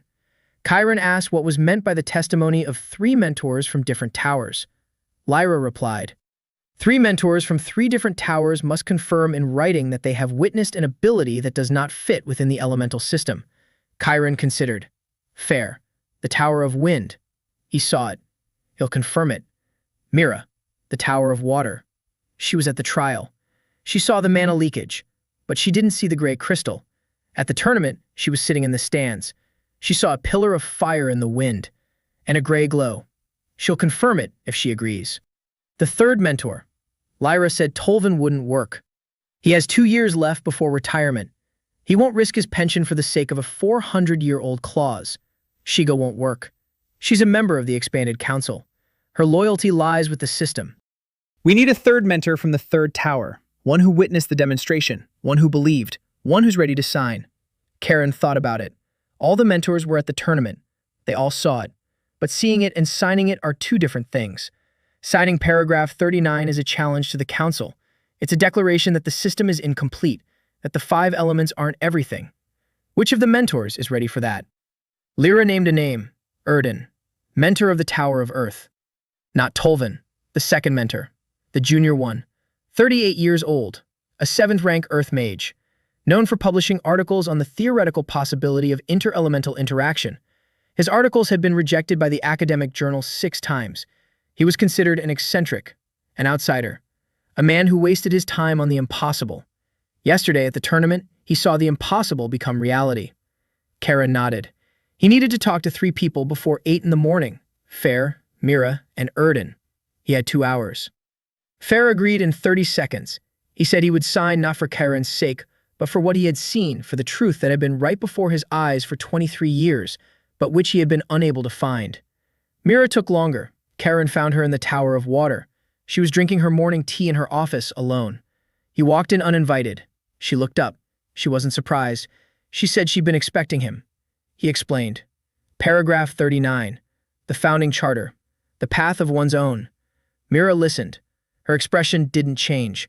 When he finished, she asked one thing. The gray glow at the tournament. What it had done to those it touched. Karen told her about Soren, about checking the channels, about the absence of damage, about the 5 doors that opened and closed. Mira set down her cup. She said that when the glow touched her, she felt a bolt of lightning for 3 seconds, a sharp, pure bolt of lightning in her water channels. For the first time in her life, it was like seeing a color that hadn't existed before. She would sign. Erden. Karen found him in the Earth Tower's laboratory, a short, thin man with sandy hair and hands smeared with clay. He was sculpting a model of a crystal lattice. Karen began to explain. Erden cut him off on the 3rd sentence. He said he knew, that he'd seen it, that he'd read the charter, that he found paragraph 39 14 years ago while writing his first article, that he'd been waiting for this moment his entire career. He signed the paper before Chiron had finished speaking. His hands left clay fingerprints in the margins. 3 signatures. 3 towers.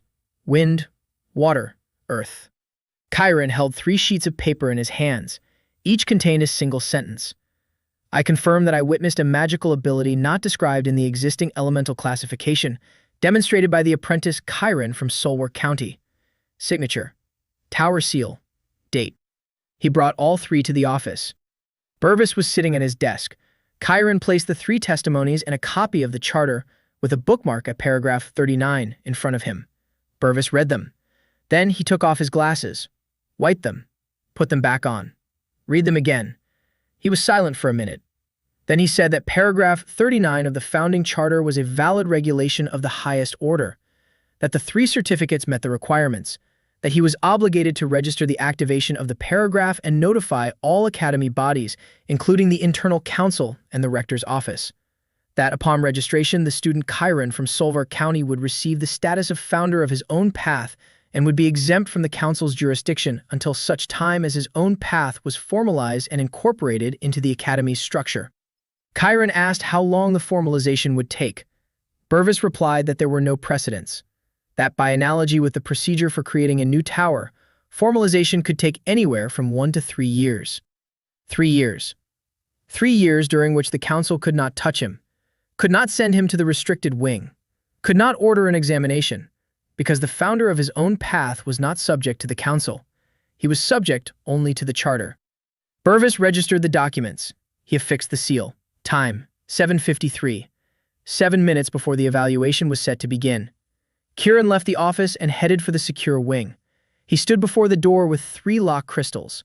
The door was open. A guard was waiting for him inside. Kieran handed him a copy of the office's decision. The guard read it.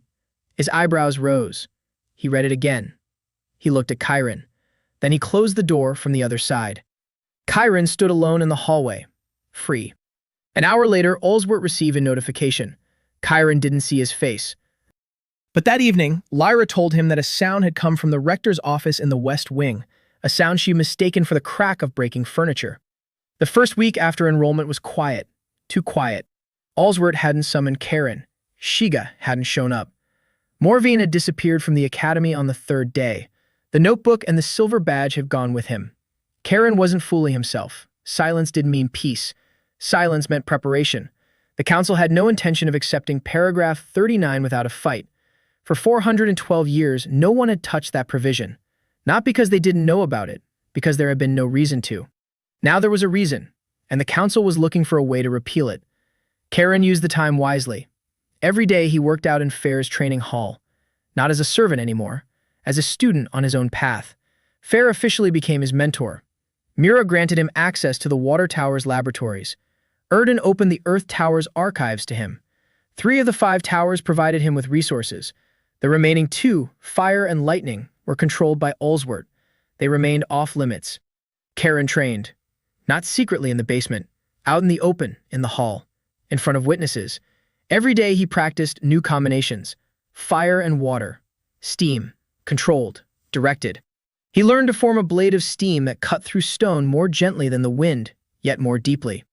Earth and lightning. A green spark. It passed through stone like a needle through fabric. Karen could send a charge through a stone wall and activate a crystal on the other side. No earth mage and no lightning mage could do this on their own. Wind and water. An icy mist. It filled the space and slowed down any spell that passed through it. Mana lost its speed. Fireballs fizzled out. Wind blades dulled. Lightning bolts veered off course. A living shield. Each combination produced something unique, something not found in the textbooks. Lyra and Dalen trained alongside him. Lyra channeled fire. Dalen channeled wind. Karen received both streams and created a fusion. With each passing day, the process became easier, faster, cleaner. They transitioned from sequential channeling to simultaneous channeling. Karen learned to receive 2 living streams in parallel without causing them to collide. The secret lay in the spiral. The 2 streams entered the body not in a straight line but in a double helix, like the DNA of mana, spinning around each other without touching until they met a point of equilibrium. Erden came to observe every other day. He recorded everything: parameters, formulas, observations. He said he was writing an article, not for an academic journal which had rejected him 6 times, but for the Master's Bulletin, a publication that would reach beyond the academy. Chiron asked if it was dangerous. Erden replied that it had been dangerous to remain silent for 14 years. On the 5th day of silence, a letter arrived, an official one, bearing the seal of the Council of Rectors, not from the internal Council of Tor Vale, from the Council of Rectors of all the academies on the continent, the highest magical authority. The letter was addressed to Chiron. It contained 3 points. First, the Council of Rectors has taken note of the activation of paragraph 39 of the Tor Vale Academy's founding charter. Second, the Council of Rectors is dispatching a commission to assess the validity of the activation. The commission will arrive in 20 days. Third, until the commission's arrival, student Chiron is prohibited from leaving the academy grounds. Chiron read the letter twice. Then he showed it to Fair. Fair read it and turned pale. He said that the Council of Rectors was on a different level, that Allsworth had apparently appealed to higher authorities, that the Council of Rectors Commission had the authority to overturn any decision made by the local academy, including the activation of the clause. Chiron asked if they could revoke the charter. Fair replied that it wasn't the charter, but the interpretation. They could rule that Chiron's abilities do not meet the criteria of paragraph 39, that they are not a separate path but an anomaly requiring study, and then everything would return to square one. The closed wing. The evaluation. 3 months, or longer. Chiron stood by the window and looked out at the academy courtyard. Students were heading to class. Instructors were heading to the towers. The world around him followed its schedule, and hanging over him was a threat greater than Allsworth, greater than Shiga, greater than Morvain. The Council of Rectors of all the academies, the people who determine the rules of magic across the entire continent. 20 days. Lyra came by that evening. She said that 20 days was a long time, that in 20 days he could do something that would change the commission's stance even before they arrived. Chiron asked what she meant. Lyra replied, proof of practical value. If Karen can show that his abilities aren't a threat but a tool, that they solve a problem the elemental system cannot solve, then the commission won't be able to call it an anomaly. An anomaly is useless. A tool is useful. They don't destroy what's useful. They use what's useful. Karen asked what problem. Lyra smiled. She placed a map on the table, a map of the academy. One spot was marked on it, the lower tier beneath the foundation, beneath all the basements. A fissure. Lyra explained that beneath the Torvale Academy, there is a crack in the Earth's mana layer, a fissure that has been slowly widening for 90 years. Wild mana seeps from it, unfiltered, without an element. It's poisoning the foundation. Every 10 years, the foundation crystals have to be replaced because the wild mana corrodes them. The replacement costs a fortune. It takes the 3 towers 5 years to raise enough funds to pay for a single replacement. And the problem isn't going away. The fissure is growing. In 30 years, it will reach the residential levels. In 50, the academy will have to be abandoned. No mage can seal the rift. Because wild mana belongs to no element. Fire cannot extinguish it. Water cannot wash it away. Earth cannot seal it. Wind doesn't blow it away. Lightning doesn't burn it out. The 5 elements are powerless against that which has no element. Karen looked at the map, then at his hands. Wild mana without an element, just like his mana. Unfiltered, universal. He was the only person whose body didn't reject such a flow. Lyra said that if he closed the rift, his value would become undeniable. Not theoretically, practically. He would save the academy. And after that, no committee would dare lock him in the basement. Karen replied that he didn't know how to close the rift. Lyra replied that they had 20 days to figure it out. Karen went down to the lower tier on the second day. Alone. Without Lyra. Without Dalen. Without Fair. He had to see the rift for himself before making any plans. The lower tier was located 4 basement levels below. The staircase descended 30 meters. The walls were damp. The air was heavy and bitter. The crystal lamps here glowed dimly. They were replaced less often than upstairs. Some weren't lit at all. He walked in the semi-darkness. He counted the steps. 216. At the last step, the floor ended. Beyond that lay raw rock, rough, wet, and veined with something black. Wild mana. It looked like a liquid that had seeped into the stone. Black lines radiated outward from the center of the cave in all directions like the roots of a tree. The fissure was in the center. A crack in the floor 2 fingers wide and 12 paces long. Steam rose from it, not hot, not cold, temperatureless. Like gray mana. Like his own mana. Chiron dropped to his knees before the crack. He reached out his hand. The steam touched his fingers and did him no harm. He felt a familiar emptiness. His emptiness. The wild mana of the fissure was of the same nature as the mana in his body. Unfiltered. Element lens. Universal. But more powerful. Significantly more powerful. He withdrew his hand. He stood up. He walked around the perimeter of the fissure. He examined the edges. The stone around the fissure was brittle. The wild mana was corroding it. In another 5 years, the fissure would double in size. He returned upstairs and spent the day in the Earth Tower's archives. Erden helped him find the documents. Reports on the fissure spanning 90 years. 17 attempts to seal it. Every single one failed. Fire mages tried to melt the edges. The stone melted, but the fissure reopened within a week. Water mages tried to freeze it. The ice melted from the inside. Earth mages tried to seal it. The seal would crack within a month. Wind mages tried to create a vacuum. Wild mana filled the void instantly. Lightning mages tried to burn through the channel. The discharge vanished into the depths without effect. 5 elements, 17 attempts. 0 results. Chiron read the reports until nightfall. Then he returned to his small room. He took out the gray crystal. He placed it in the palm of his hand. A gray glow filled the room. He thought. The problem wasn't one of power. The problem was one of nature. Elemental mana couldn't affect wild mana because wild mana had no element. It was like his body, neutral. The elements passed through it without clinging, without interacting. Like light through glass. To seal the rift, he didn't need to block it. He needed to give the wild mana an anchor point, an element, or several elements, or all of them at once. He remembered what had happened with the gray crystal. Light and darkness. 2 polar elements. Within his body, they did not annihilate each other. They created neutral mana, gray mana. The very same mana that had healed the crack in the crystal. A crystal with a crack. The earth with a crack. The scale was different. The principle was the same. If gray mana had healed the crystal, it could heal the stone. If it had healed the stone, it could close the rift. If. Scale. The small crystal had required a few seconds of gray glow. A rift 12 steps wide would require. He couldn't even imagine how much. His mana reserve was limited. He was a servant who had become an apprentice 3 decades ago. His channels weren't trained like those of battle mages. His stamina was minimal. To seal the rift, he would need more mana than he possessed. He lay in the darkness and thought. Then he remembered one thing. Gray mana didn't just heal. It opened doors. For 3 seconds, the mage could sense all 5 elements. What if it worked the other way around? What if several mages could channel their mana into Chiron? Not just 2 like Lyra and Dallin. 5. 1 from each element. 5 streams. Through his body. Through his void. All 5 elements simultaneously transforming into gray mana through his neutral channel. The power would increase 5-fold. He wouldn't be the source. He'd be the converter. A living bridge between the 5 elements and what lies beyond them. He sat down on the cot. His heart was pounding. This could work. But he needed 5 mages. 5 elements. All at once.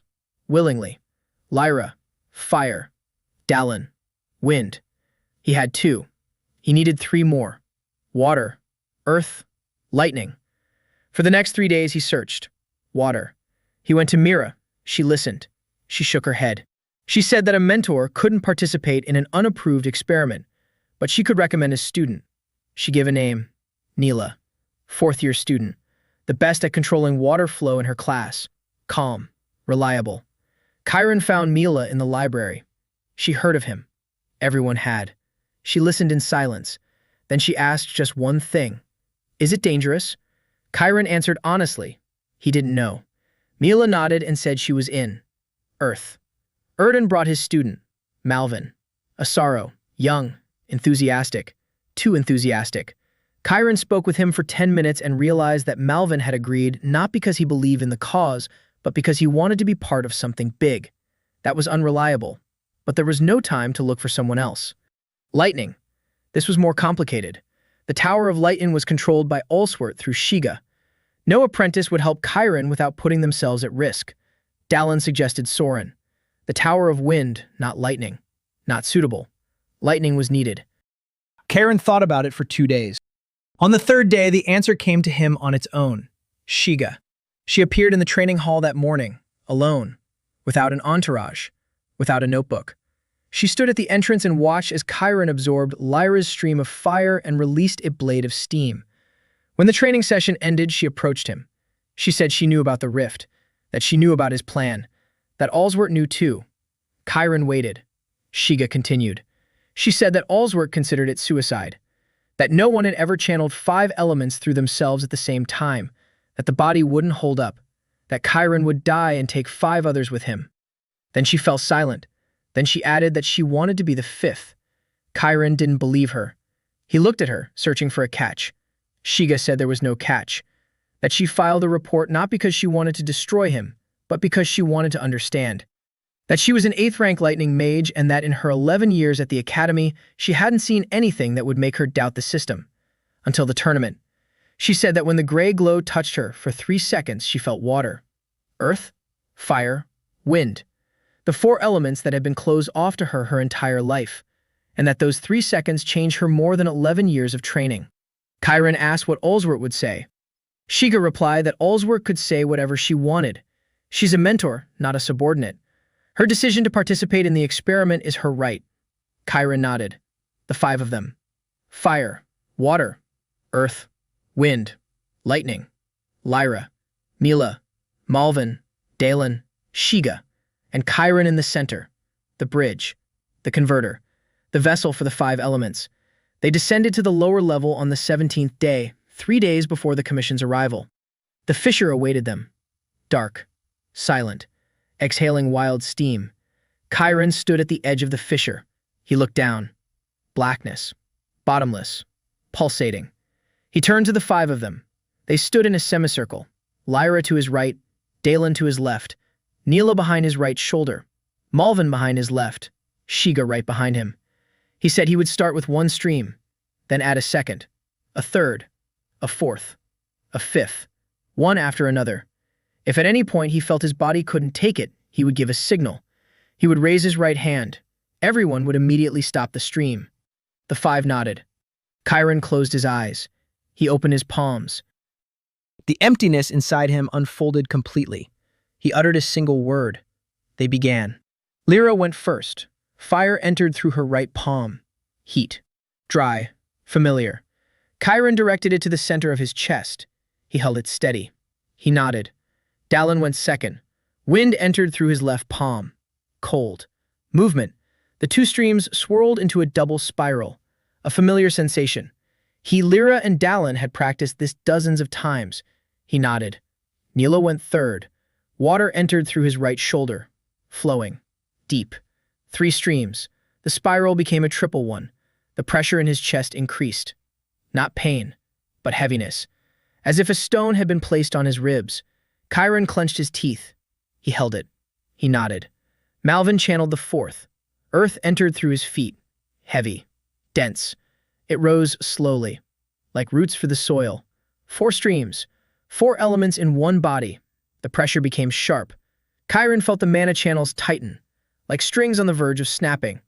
His hands began to tremble. Slightly. But noticeably. He didn't raise his right hand. Didn't give the signal. He nodded. Shiga cast the last one. Lightning entered through his spine. Instantly. Without warning.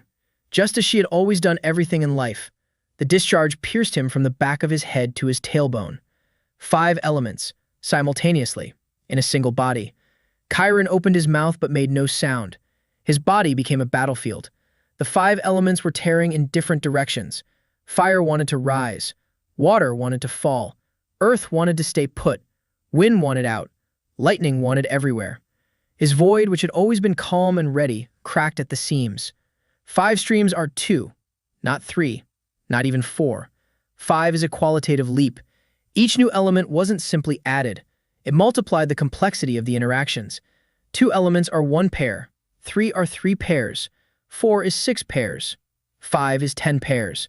10 simultaneous interactions inside his body. 10 points where the elements could collide and explode. Chiron remembered the spiral. The double spiral that worked with 2 streams. The triple one that held 3. The quadruple one was already creaking. A quintuple. He hadn't trained for a quintuple. He didn't know if it was even possible. His body found the answer for him. The void inside stopped resisting. It stopped trying to hold them back. Instead, it did what it always did. It let them pass. The 5 streams stopped spiraling. They flowed through him. In parallel, freely, without colliding. Because inside his body there was nothing that could cause them to collide. No walls, no filters, no anchor points. Pure emptiness, an absolute channel. 5 rivers in a single channel that was infinitely wide. The pressure vanished. The pain vanished. The trembling ceased. Chiron stood at the edge of the rift and felt the 5 elements flow freely through him, entering through 5 points, meeting at the center, and transforming. Not into a combination of 2 elements, not into pairs, not into a green spark, not into an icy mist, into gray mana. The 5 elements merged within his body into something greater than the sum of its parts. A gray glow flared up around Chiron, brighter than at the tournament, brighter than in the cubbyhole, brighter than ever before. It filled the cave. The walls glowed. The ceiling glowed. The floor glowed. Even the black veins of wild mana in the stone responded. They began to glow in reply, not black, but gray. Chiron lowered his hands toward the fissure. Gray mana flowed from his palms into the rift, downward, into the depths, into the darkness. The wild mana of the rift met his mana. It didn't clash. It didn't reject it. It recognized it. 2 forms of mana of the same nature, unfiltered, without an element. But Chiron's mana bore the imprint of the 5 elements. Structure, order, things that the wild mana lacked. The wild mana was chaos. Form was energy without direction. Chiron's mana was that same chaos, but it had passed through form, through the 5 elements, through his body, through his emptiness, which turned out not to be emptiness at all, but a foundation. Gray mana flowed into the fissure, and the wild mana accepted it, like an empty vessel accepts water, like a hungry person accepts food, like a crack accepts glue. The stone around the fissure began to change. The black veins grew lighter, turned gray, then vanished. The stone became whole, solid, as if the crack had never been there. Chiron felt his strength draining away. Mana flowed from him in a torrent. The 5 behind him fed it ceaselessly. Lyra stood motionless. Her face was flushed with strain. Fire poured from her palm in a steady stream. She held on. Dalen turned pale. His wind was weakening. but he stood his ground. Mila closed her eyes. Water flowed from her quietly and steadily, like a river. Malvin trembled all over. The earth in his hands pulsed. He was at his limit. Shiga stood like a rock. Lightning struck from her palms in a continuous discharge. Her face betrayed nothing, only concentration. The crack was closing, slowly. Centimeter by centimeter. 12 steps. 11. 10. 9. Malvin fell to his knees. The flow of earth stopped. 4 elements instead of 5. The gray mana paled. It weakened. The closing slowed. Chiron turned his head. Malvin was on his knees. His hands were shaking. He whispered that he couldn't do it, that he was empty inside, that his mana was gone. Chiron didn't stop. He redirected the 4 remaining streams. He compensated for the loss. The gray mana condensed again. Not as bright as with 5, but enough. 8 steps of the fissure. 7. 6. Dalen fell second. The wind died down. 3 elements. Chiron clenched his teeth. 3 streams. Fire, water, lightning. The gray mana was pale, barely visible, but it flowed. 5 steps. 4. Mila sank to the floor. The water had run dry. 2 streams. Fire and lightning. Lyra and Shiga. 2 women who refused to give up. The gray mana was as thin as a thread. It barely touched the stone. But the stone responded. 3 steps. 2. Lyra cried out. Her stream faltered. She turned green with pallor, but she didn't fall. She gritted her teeth and unleashed one last burst of fire, all she had left. 1 step. The crack's final step. Lyra collapsed. The fire went out. A single stream. She was lightning. Chiron stood at the edge of the closing fissure. His body was burning. Not from pain. From the emptiness that had given away almost everything. He felt drained. Hollow. A shadow. Shiga's lightning entered his spine and exited through his palms. The gray mana was a thread, thinner than a hair. It stretched toward the last open centimeter of the fissure. Chiron dropped to his knees. His hands rested on the rock on either side of the fissure. The gray thread touched the edge. The rock trembled. The fissure closed. The last centimeter. Chiron removed his hands. Shiga stopped the flow. Silence. Absolute silence. Not a sound. Not a movement. Not even steam rising from the fissure. Because the fissure was no more. In its place lay a smooth gray stone. Smooth. Solid. Without a single crack. Chiron lay on the cave floor. Face down. His body wasn't moving. He could feel the floor against his cheek. Cold. Smooth. Solid. He closed his eyes. Darkness. Then light. Then darkness again. He didn't know how long he'd been lying there. A minute. An hour. An eternity. The first thing he heard was Lyra's voice. She was calling his name. He opened his eyes. Lyra was sitting next to him on the floor. Her face was gray with exhaustion, but she was smiling. She said he had done it. Chiron rolled onto his back. He looked up at the cave ceiling. The stone glowed with a soft gray light. Not from crystals. Gray mana had seeped into the rock, the walls, the ceiling, the floor. The entire cave was saturated with neutral mana. There was no wild mana left. It hadn't disappeared. It had gained structure.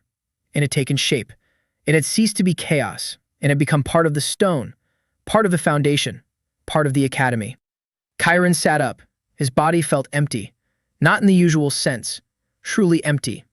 Not a drop of mana. Not a spark. He felt like a glass from which the last drop had been poured out. Shiga stood by the wall. The only one of the 5 still on her feet. She was looking at the spot where the rift had been. Her face had changed. For the first time in all the time Chiron had known her, there was an expression on it that he could read. Awe. They made it back up to the surface 2 hours later. Lyra and Dalen were leaning on each other. Neela walked on her own but slowly. Malvin trailed behind. His head was bowed. He wasn't looking at anyone. Shiga led the way. Straight ahead, steadfast. As always, Chiron brought up the rear. Every step felt like climbing a mountain. His legs felt like cotton. His arms hung limply at his sides. But he kept walking. They emerged onto the surface and were met by light. Morning light. Bright. Warm. Chiron squinted. Then he opened his eyes. People were standing in the academy courtyard. Many people. Students. Instructors. Staff. They were looking at Chiron. They were looking at the towers. Chiron raised his head. The 5 towers of the Torvale Academy were glowing. with a gray light. Soft, calm. Gray mana, which had permeated the foundation, rose upward through the stone. Through the walls, through the columns, through the floors. It reached the spires, and the spires glowed like lighthouses. 5 towers, 5 elements, 1 light. Goran stood in the courtyard and looked at the towers. His mouth was open. Papers had fallen from his hands and lay on the ground. He didn't bend down to pick them up. Dorvis stood next to the cook from the kitchen. His eyes were wet. He didn't wipe them. Olswert emerged from the main building. He stopped on the steps. He looked at the towers, then at Chiron, then back at the towers. His face was calm. But his hands were clenching and unclenching, clenching and unclenching. Ferris stood on the arena's podium. He was looking at the towers, his eyes closed. But he was smiling. 3 days later, a commission from the Council of Rectors arrived. 4 high-ranking mages in black robes with silver embroidery. They inspected the site of the fissure. Solid rock. A gray glow within the stone. Not a trace of a crack. They checked the foundation. Stable. Stronger than before the rift. They checked the crystals in the base. Fully charged. With mana that belonged to no single element.